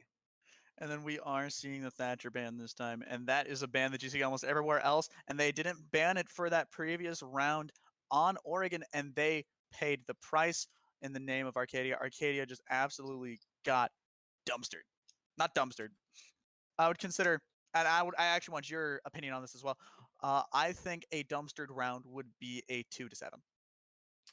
Yeah, or lower, either one. But you can still call it a dumpster, I guess, because I feel like Arcadia had a little bit more mercy round wins. They barely managed to outmaneuver most of the defensive wins against UC Davis. It was not their best showing, but hopefully they can end up winning on Villa, as it's a little more attacker favorited. Even though Thatcher was banned off the board, you tend to see Villa now rotating more to a 3-3 split, not the common 4-2 that so many people talk about. So maybe they'll see more success. Who really knows? They're going on the defensive side first, and oh wow, we're just hopping right into ranked. Ella, Capcan. Oh wow, that is a Oh boy. dynamic duo of trap operators at the very least. We Oh, have boy. seen Pluto play very non-meta characters. He was playing Rook last round, and by the looks of it, we're going to keep that Capcan, which will slow down the opposition. However, I don't think it's going to do much to slow down said opposition. We are going for a bit of a trap operator strategy. We're going for a very gadget dependent, but not really, like literally a much more gadget dependent strategy. All the gadgets either reveal the locations of the attacking side or just straight up damage them. So that will ultimately end up in a slowing down of the attacking side, and they are hoping that if they slow them down even further, they can get to that delicious 20-second mark at minimum. Hopefully, but you don't have actual stall operators like Smoke or Goyo on the board. Other than Malusi, that's the only actual stalling-based operator, because for the Capcan EDDs, and about 50% of the time for those Ella Gersmots, you can actually just shoot them outright. So that's a lot of utility that can just be basically flushed down the drain, pretty much. So if UC Davis actually manages to just burn right through all the utility on the side of Arcadia, they're basically hopeless, and they're going to have to just win their gunfights outright. But even then, I still have a little bit of faith in them, as, like I've said before, I'll say it again, Arcadia is very gifted with their mechanical aim, and they've been able to outfrag UC Davis more than one occasion on both maps as well. We are seeing, as I saw from the view of Huncho Panda, they're having a lot of really cheeky drones. They have a really good one in astronomy, where it is just completely hidden on the shelf. They can easily catch out anyone who is watching that sightline.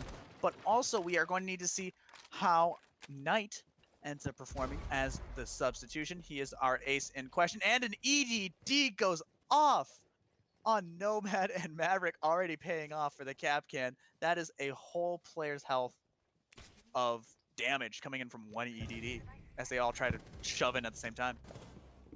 Oh, at least Huncho will make up for it a little bit. He'll find an opening frag onto the deep roamer of Mutt to now make things a 5-on-4. And although UC Davis has the health disadvantage, they have the man advantage, which in theory is going to be a little bit better for them in the long run, as long as they keep that conversion in their favor. And they begin to make a little bit more progress into the map, moving from north to south as they try to get control of that 90 corner. And there is one player on the side of Arcadia trying to deny that fably mented push, and another EDD lighting up a third player. Now half of the roster by UC Davis is on less than 50 HP, and Chef Gusteau one shot away from just being brought down 6 feet under, buried in the ground.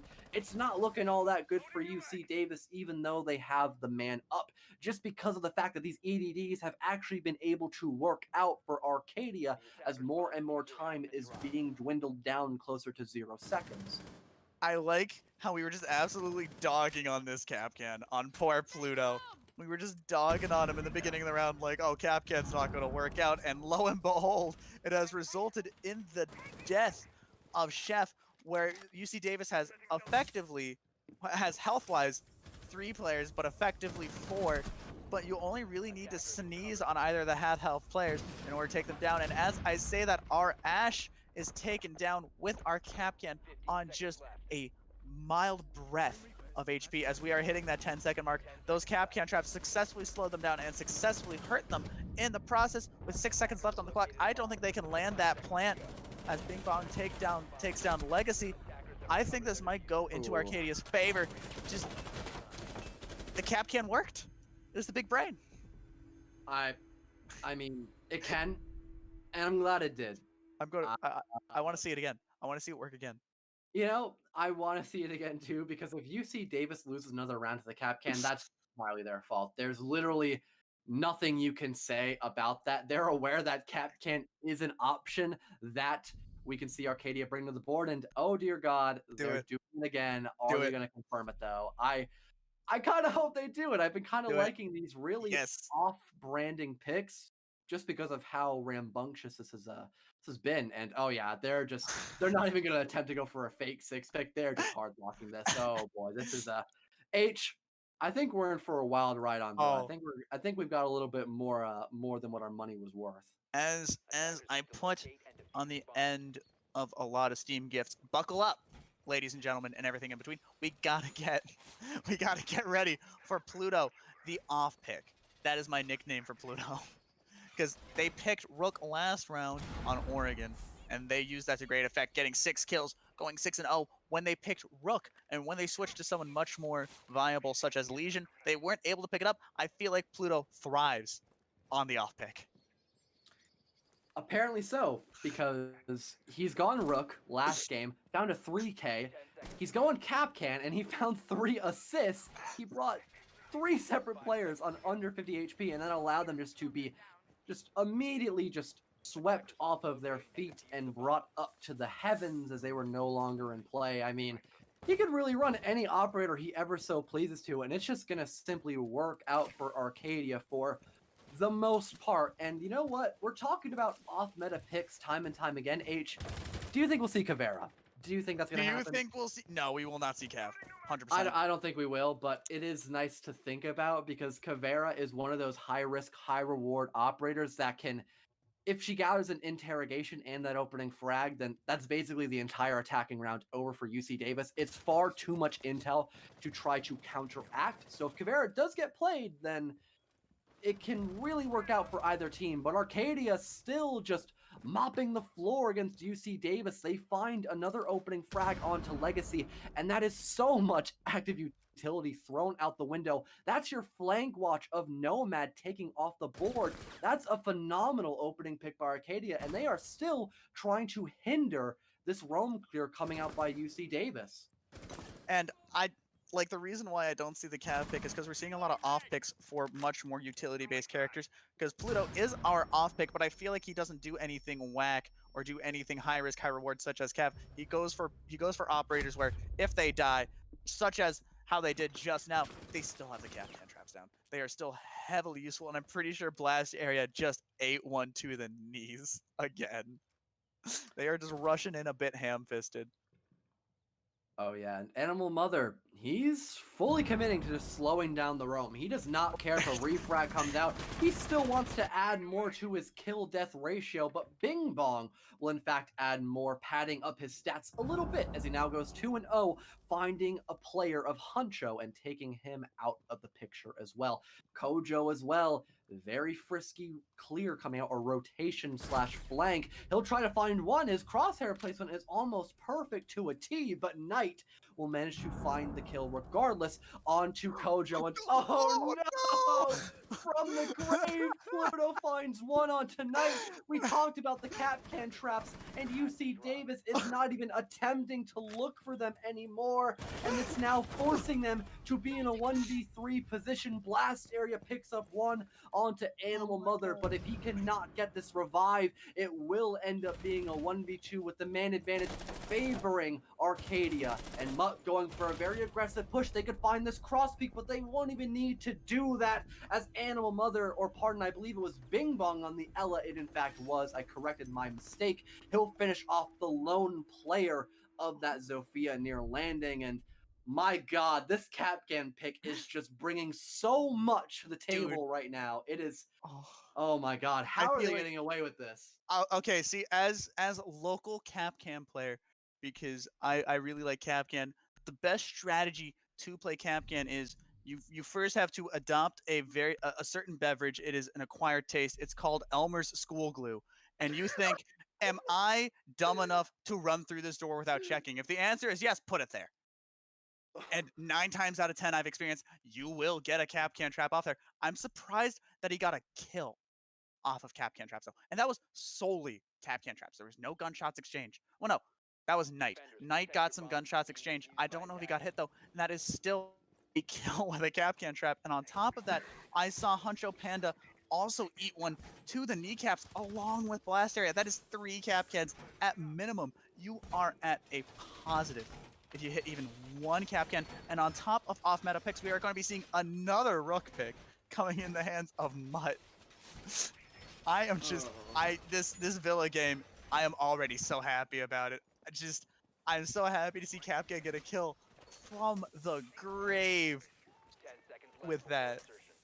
Just, oh my god. Pluto is just showing his maximum IQ plays. His IQ is so high, it has gone backwards. It has just absolutely reset back to 0 because of how, in my opinion, you should play Capcan. Capcan has always been a bit unga bunga in his trap placement if you wanted to be good. I mean, Pluto, you can tell he's really mastered his craft when going Capcan or any off-pick operator. He is just the off-pick player, I guess you can call him that. He has 5 assists. Okay.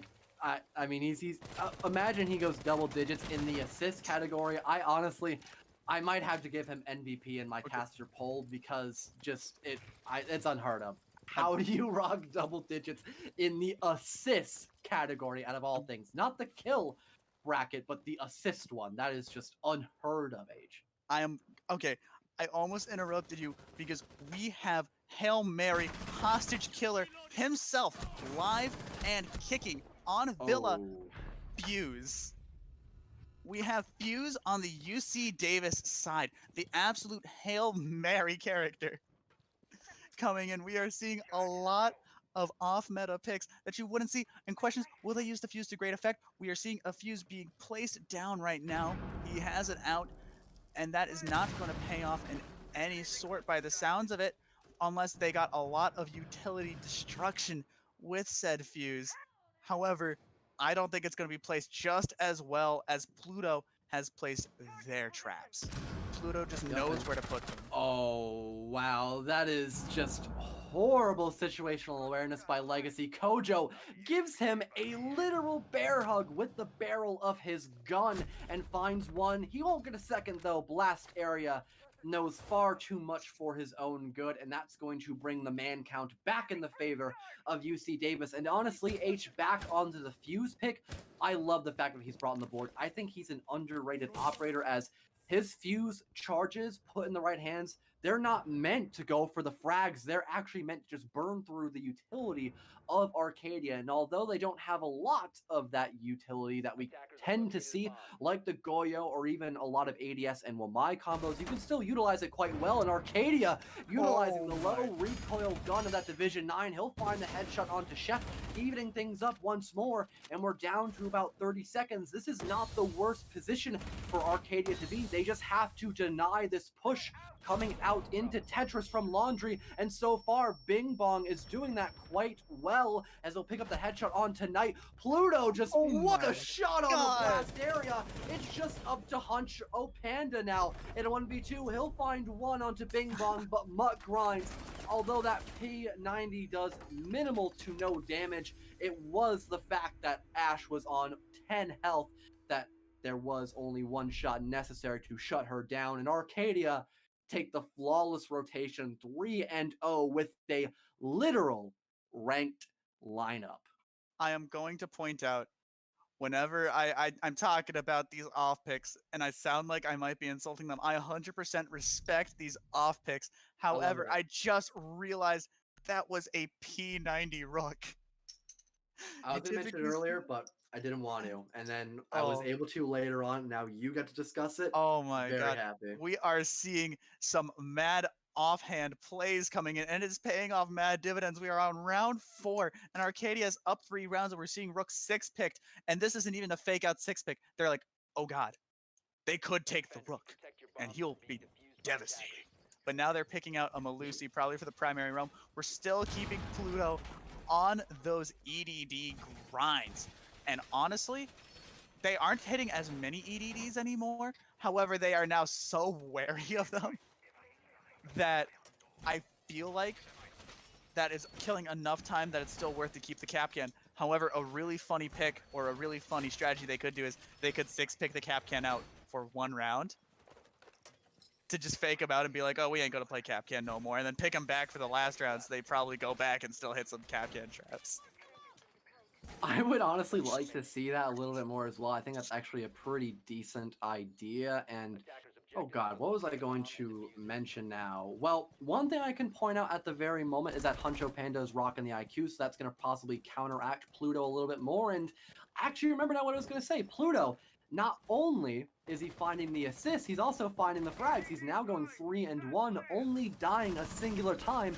And that was, I believe, on the round where his cap cans did the most work. So it's not even that big of a deal, yes, because that EDD actually ended up giving him a refrag essentially and bringing his KD 1-1. But Arcadia, they really just seem unstoppable at this point. They're an immovable object, or actually no, they are just an object that just keeps moving forward and forward as they keep taking these round wins and progressing further and further to a possible 2-1 map victory. And oh, Animal Mother, not being spotted by the drone, he might actually be able to catch somebody on the side of UC Davis off guard, and he's playing so patiently right now, waiting for UC Davis to fully commit into that study take. I really think Animal Mother is going to just go on a heater of a round. He hears the sound cue by that Selma, and oh, There was no. by blast area, and insult to injury kills off the Zofia anyways, and already it's a 5-on-3 yet again for a second time now, H, and there's still a minute 30 on the clock. Oh no, Newton's third law has just not applied in this match right now. Vela, it just seems to be Arcadia's go-to map. It was Oregon for UC Davis, and UC Davis was able to pretty much wipe the floor in the final rounds with Arcadia. Now Arcadia is doing the same. They are returning the full favor as Animal Mother takes down Huncho Panda. That is, in theory, 3 kills for Animal Mother if you count the TK. Oh my God. No. Animal Mother, an object in motion, tends to stay in motion, and he is just darting all over the place, almost finding another one. As Chef Cousteau misses out on some vital shots, he might have the second chance to re-peak this and end up making up for his past mistakes, but I think Animal Mother will finally cool down just a little bit, holding down a tighter angle behind that couch, and there we have it. Animal Mother, a technical quadra kill as he picks up the headshot onto Chef Cousteau, and Legacy will try to repeat the exact same angle before repositioning in towards bookshelves as he gets lit up from the player near 90 corner, and Animal the kill, confirming the 4K, almost an ace if it was not for Blast Area finding that first frag of the round. Oh my God, H. What a performance by Arcadia. Oh my 4-0. God. That was a 4K, but I'm going to call it a 5K because if that team kill on the side of UC Davis did not happen, I'm almost 100% certain Animal Mother would have picked it up. So that is a technical 5K if you want to be just correct on that. And just, you were correct when they said, hey, they didn't catch the bandit, the drone didn't see him, they're going to go on a tear. And they did. They caught the sound cues, they used their ears, they were able to find their shots into the enemy where they needed to go, and we are seeing counter picks. We are seeing counter off picks coming on. Both of them that I fully respect. I fully respect both the Cali and the Capital picks, because Capital is going to be able to lock down those choke points and also have them insta smokes, while Cali can just lock down a full hallway, and you have to respect that, lest you be in the alternate universe where you get shot. Capital is probably one of my favorite operators to play. He brings so much to the board, especially when there's no Wamai pick. Wamai is his only direct counter in the game as of right now, 1 season away from year 6, year 5, season 4, and he brings so much to the table. The asphyxiating bolts, or fire bolts, as most people call it, and also those smokes can impair the vision of Arcadia and also deny certain choke points from being held by Arcadia to allow a possible plant. And also, on the offhand occasion where you need that secondary hard breach to come into play, Legacy is right there to fill in that gap in your team lineup. So I think he should be used a lot more, and back in the day that was actually the case, as he did have stun grenades to go along with his kit, so he was just an ADS just dumpster. He was just throwing stuff at him and burned through him quicker than fire burns through paper. And speaking of fire, I want to know your opinion, as you are also a fellow Capital connoisseur. Since they both have the same fire rate, are you on Team LMG or Team Para? Para simply because of the mobility, because he's a 3-speed operator. I think you should try to use that a little more effectively, and the reload time. Don't get me wrong, I've used both guns and have a soft spot for both of them, but I believe the Para, in most situations, it's a little bit better just because of that reload time, but we're not going to really be able to find out how well Legacy can utilize that Capital pick, as Animal Mother, again, finds the opening frag and shuts down so much active utility, but oh my god, No. Huncho, you can hear that sniper rifle rattling off in the distance as he finds a refrag almost immediately onto Mutt, evening things up 4-4 as we begin to see UC Davis work their way into the building, going underneath to possibly break off those bandit charges, or at the very least, flush out any possible roamers. And that is a really good pick because of the active utility and passive utility that we've been talking about as of late. We're going to be seeing Knight in Master Bedroom trying to make most out of the holes that he has just punched through, with the Cali also peeking through said holes, which is a very good use of Cali's weapon specifically. Because there was a Cali earlier who didn't necessarily utilize their weapon, but utilized their gadget much more. And we're having Kojo get onto the cheeky flank in Master Bathroom, trying to catch anyone out who might be peeking through. But they do, I hope they do realize that the Cali is holding onto that angle. They have to respect that, lest they lose their life.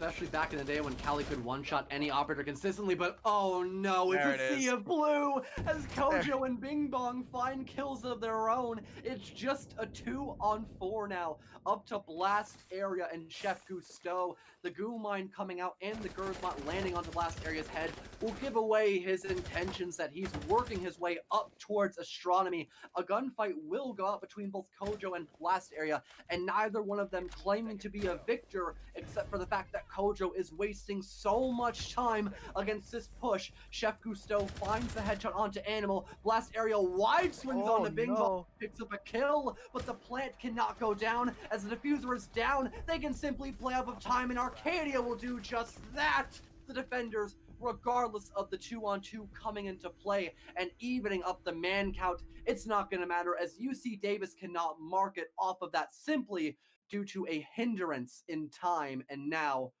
we're 1 round away from match point and 2 rounds possibly away from the map being over if Arcadia clean sweeps on this matchup on Villa 7-0.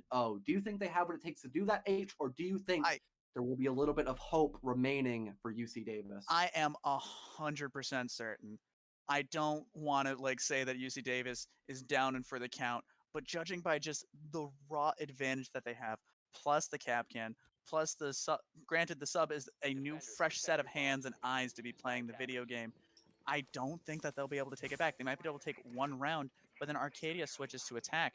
And unless UC Davis does something similar to a cap can pick, or just something so off the wall that it's just you're not used to it, I feel like Arcadia already has this in the bag, whether it's a clean sweep or a 7-6.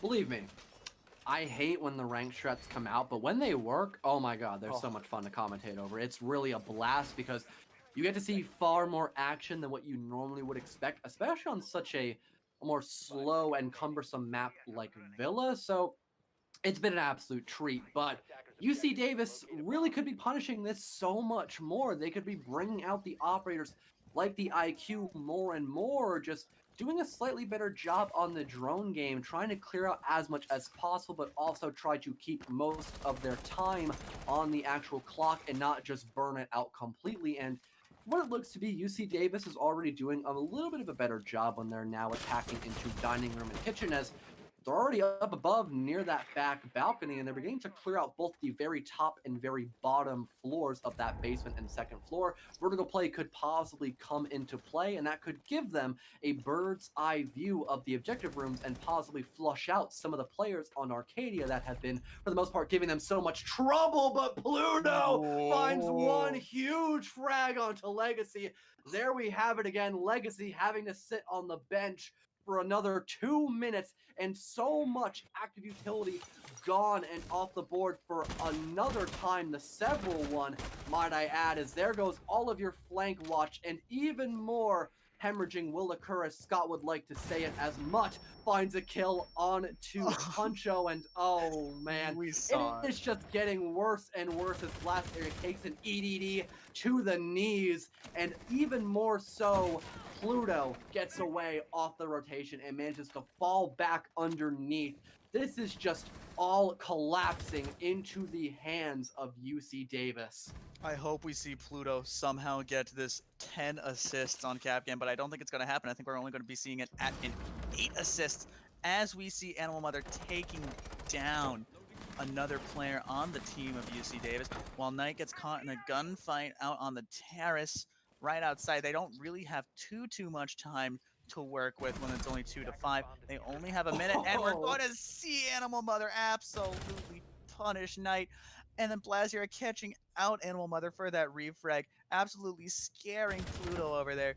He is just being absolutely terrified. He is an animal caught in a corner as he's killed on those main stairs. Blazier has already evened it out a little bit, down to a 2 to 3 with 40 seconds left on the clock. He doesn't have too much time. However, I feel like they might be able to make something work, but he might run through this EDD unless he clears this out. I don't think he's going to try to clear it out. He has been blinded. I don't think he saw the EDD unless he tries to run through that. I think they realize that there is one. Is there EDD on that door? I know there's one on the main door going into point. There is not. He is a very lucky contender. Playing a very dangerous game. It is a game of gambling. No, I wanted to see the EDD kill. There was one on that main door. So I can guarantee you, if he got that Ella, he would have just ran in. I wanted to see another EDD kill.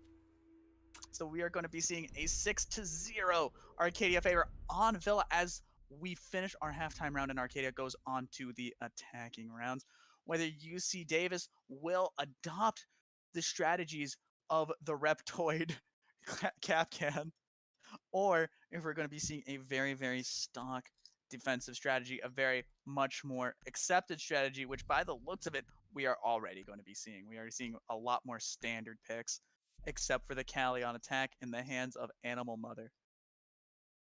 I was going to say, one of these players is not like the other, and I guess it's going to be Zofia because there's no hard destruction technically on the board, so Habana will get put into action now. Probably would have preferred the Thermite a little bit more, seeing that that bar wall opened up a little better, but, you know, Habana, I love her to death. She's the queen of hatches. She still has her place in competitive play, and, you know, as long as you have your place, then there shouldn't be a problem with you being in the board whatsoever, unless you're just blatantly overpowered, but I don't think we have that many more operators like that anymore. But UC Davis, their moral game is probably very lackluster, if not non-existent, because they're down 6 rounds, 1 round away from losing the entire best of 3. It doesn't even matter what happens, because once this game is over, if they lose, then they're out. Like I literally just said and got lost on my own words. They're going to have to win flawlessly 6 times in a row to even get into overtime, but even then, they're going to have to win at least 2 more rounds after that, basically just trying to do the exact same thing that Arcadia did to them, but 10 times better, because they are not in a position to call the shots against the absolute gunners of Arcadia. And we are seeing a pure southern spawning, but I would say that Hibana is probably a better pick for the than Thermite, specifically because we're keeping the Cali. The Cali doesn't get does Cali get mute jammed? I'm pretty sure she doesn't, or you can position it in such a cheeky way where she doesn't and still destroy that mute jammer, and then the Hibana benefits greatly from the range of that. I feel like they just complement each other a lot better, and you can get that breach a lot safer in. However, I feel like both would have been very fair picks, and we're seeing the Maestro Cam instantly destroyed by our said Cali. I mean, you can, it doesn't really matter if you pick the Thermite or the Habana. I just simply think that it could be a little bit better for Thermite, just so you can get a really big, you know the word, wall coming right up. But actually, with both Kaid and Mute being on the wall, I think Habana might actually be put in a better spot here. And those stun grenades can be very helpful as well. It's all just personal preference. I think both of them are fantastic ops, and I love playing both of them as I am a support player at heart. But at the moment, Arcadia doing many supportive things. They're trying to get that main wall opened up in from study towards aviator rooms to the proper sight line onto that hunting doorway, not opting to open up bar just yet. And now they're going to back off it for a couple of seconds. Chef Gusteau finding one onto Animal Mother. That's going to bring the man advantage in the favor of UC Davis. And the top fragger now gone. This might be a little bit more difficult for Arcadia to convert into a victory, but they still have a minute to work with. This is very doable, but they can't lose any more manpower, because if that does happen, then you're probably going to see some type of funnel effect come out by Arcadia, and that is where UC Davis can simply outshine the opposition, as they have players like X Knight on the Maestro to just shred through their bodies like paper. And then that laser is just going to do a lot of damage, and especially for the plant denial, that might come into large use within these 45 seconds in this last round. But it is down to a 4-5 UC Davis favor. 4-4. Speak of the devil, Muckgrinds takes down Blast Area, and that is a very strong fragger on the side of UC Davis. We're getting a lot of pushing power coming in from our off-pick champ, Pluto and Mutz. We're getting a plant right next to that vault door. Do they? Yep, they do realize it, getting that cheeky C4 through that vault door, able to deny that plant with 15 seconds left on the clock, getting a lot more aggressive. Chef Gusteau able to get that triple, and then now it's down to a 1-3. Kojo down to 10 seconds, and this is UC Davis bringing it back a little bit, getting that little bit of leverage that they might need to redline to the finish in order to get these 6 rounds in a row. They still have a huge mountain to climb, but after watching that defensive round, I feel like they'll be doing a lot better. They've really dug themselves in a very deep hole. I don't know if they're going to be able to climb out of it, but it's a small start. They're taking apart this building brick by brick, piece by piece, and that's how you really want to go about these kind of round disadvantages when you're down by a 5-round deficit. It's very taxing on both your moral and probably just your physical stature, because you've already been playing 2 maps, now make it the 3rd one, and you're at your wits' end. It's very demoralizing for the most part, but it's a small start for UC Davis, and they're not going out without a fight, not yet at least, as they now try to go in towards trophy and statuary. And this is, I believe it to be, the exact same lineup that they brought on Aviator and Games Room. And to be honest, you know how the old saying goes, if it ain't broke, don't fix it. We had players like Chef Gusteau just anchor down into the actual objective room and just eliminate most of the players on the side of Arcadia. And if he can do that again on the Kaid with the 1.5 time optic, I really don't see a problem with him rocking it again, or basically the entire lineup by UC Davis's. They did a great job on their first defensive round. I feel like UC Davis might be able to take it on this defensive round. They may not have a lot of pushing power when it comes to attack, or they had no idea how to deal with a cap can in those beginning rounds, and then the tilt just kind of set in from dying to a cap can. But with that little bit of leverage, that little bit of morale that might have increased at the W on the defense, that might be the little bit of push they need to be able to take it down all the way to that last end goal and bring it maybe to that 6-7 that I was talking about. Or that 6-8 that I was talking about. But with the Lion pick on Mutt and the Twitch pick on Kojo, they will be able to catch out a lot of things, gadgets and people alike.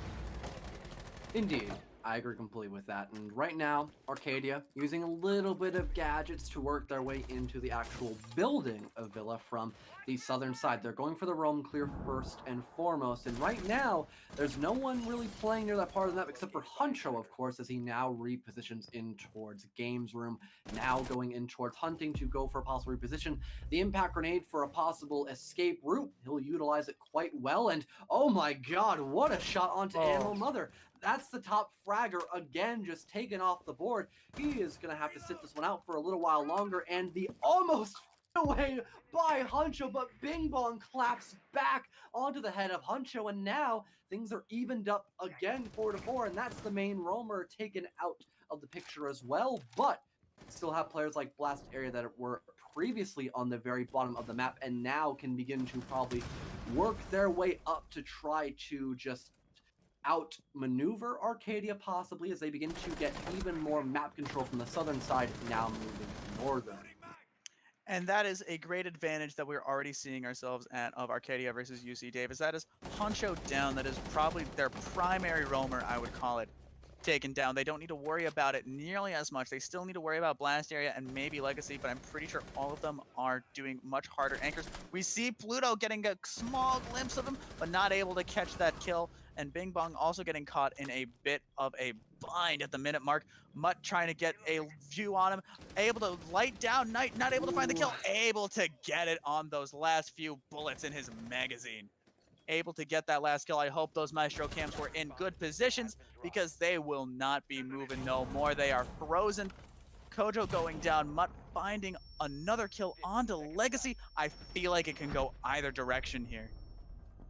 It's down to the wire, last 30 seconds of the round. Pluto just in the middle of sight, trying to find another kill for himself. The plant being confirmed, in fact, by Ash, but Blast Area in the perfect place at just the right time. He'll find a third. Oh my god! Down for the count, but the kill from the grave! It's That's just a 1v1 now, all up to Chef Gusteau, but he wins the fight! And Bing Bong now being taken care of. It's another crucial round win for the defensive lineup of UC Davis, and they are still alive and kicking up against Arcadia. Now going into round number 9, 6-2, match point and map point. They're still holding on by a thread. We saw our poor Jaeger absolutely eat some wall, probably got a concussion, but we were still able to get the final kills in order to take the round for a W for UC Davis. They already got some steam going. They already have what they need. They know how to do it and they know where to do it. The question is, will they be able to continue this momentum onto dining room and kitchen, which is the tertiary point? If they are able to keep this momentum going, I'm pretty sure they should be able to carry it all the way to the finish line, or at least to an overtime match on Villa. We haven't seen a single round win come out on the attacking side of either team. Arcadia was defending the first rotation. They won every single time. And UC Davis, they're returning the favor quite successfully. They have not given up a single round as well, and they don't have the luxury of losing any more rounds. So this is either going to be a complete defending-sided matchup on Villa, a complete fortress or stronghold of a map from what it appears to be, or Arcadia will end up being the outlier of this final map, and they will manage to execute up above very efficiently, go for that vertical play, and just immediately take advantage of either just the better sightlines and positioning or the man count, which they could find early on if they pick off players like Huncho Panda, who is just roaming all by his lonesome up above. There isn't a second player to back him up, and with a very lackluster weapon such as that UMP-45, I don't know how well he can handle up against some of these veteran players like Animal Mother or Pluto, who are rocking some of the best guns in the game, like that AK-12 and R4C. I feel like, though, that UC Davis has fully just strapped in. They've gotten their nondescript energy drinks in their hands. They are ready to just absolutely roll on Arcadia on this defensive side. Because as you mentioned, we have not seen a single attacking round W on both sides of Arcadia and UC Davis. We're just about on time now. If you just refresh your page, we'll be behind by about a second, but that's not the end of the world.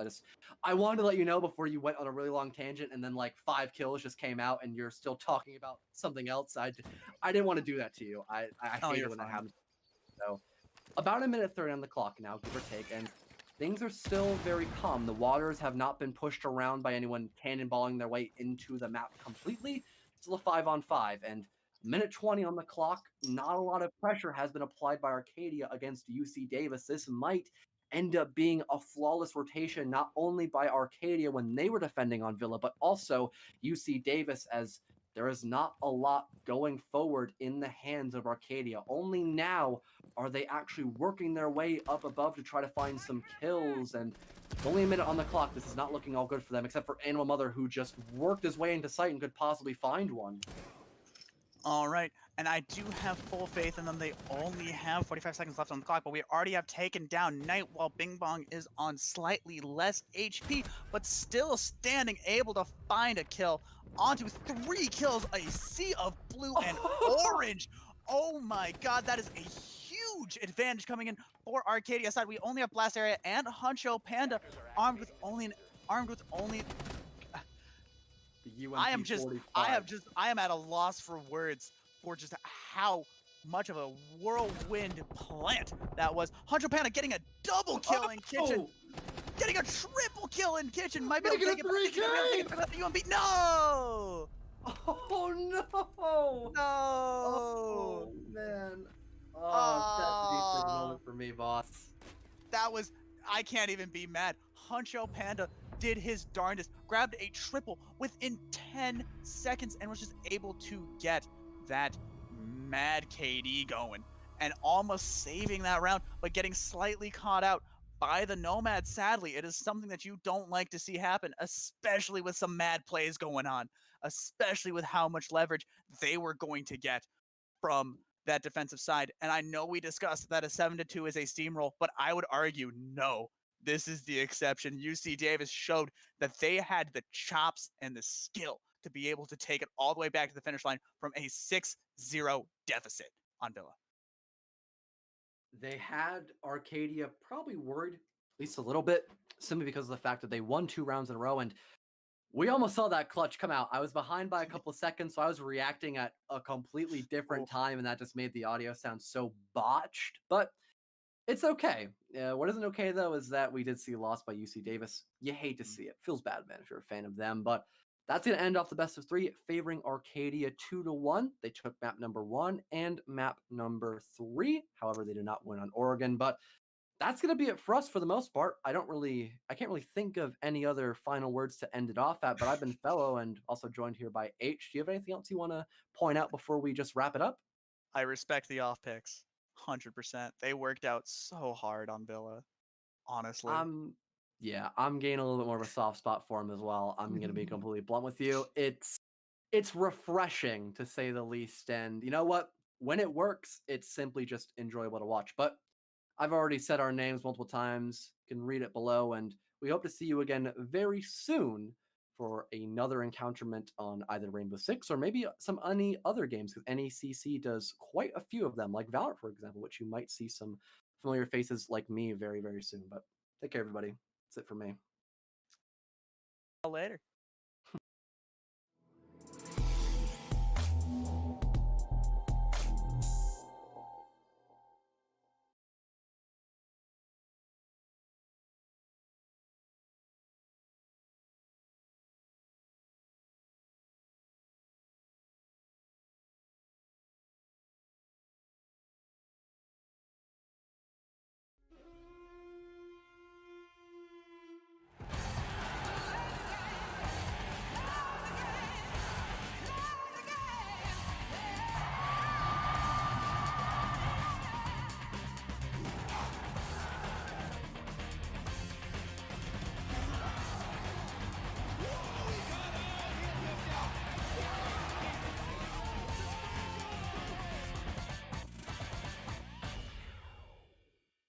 What sound experience would you like today? I'll have the fantasy pack. Good choice. And could you make it a Cloud 2 wireless? On his way, sir.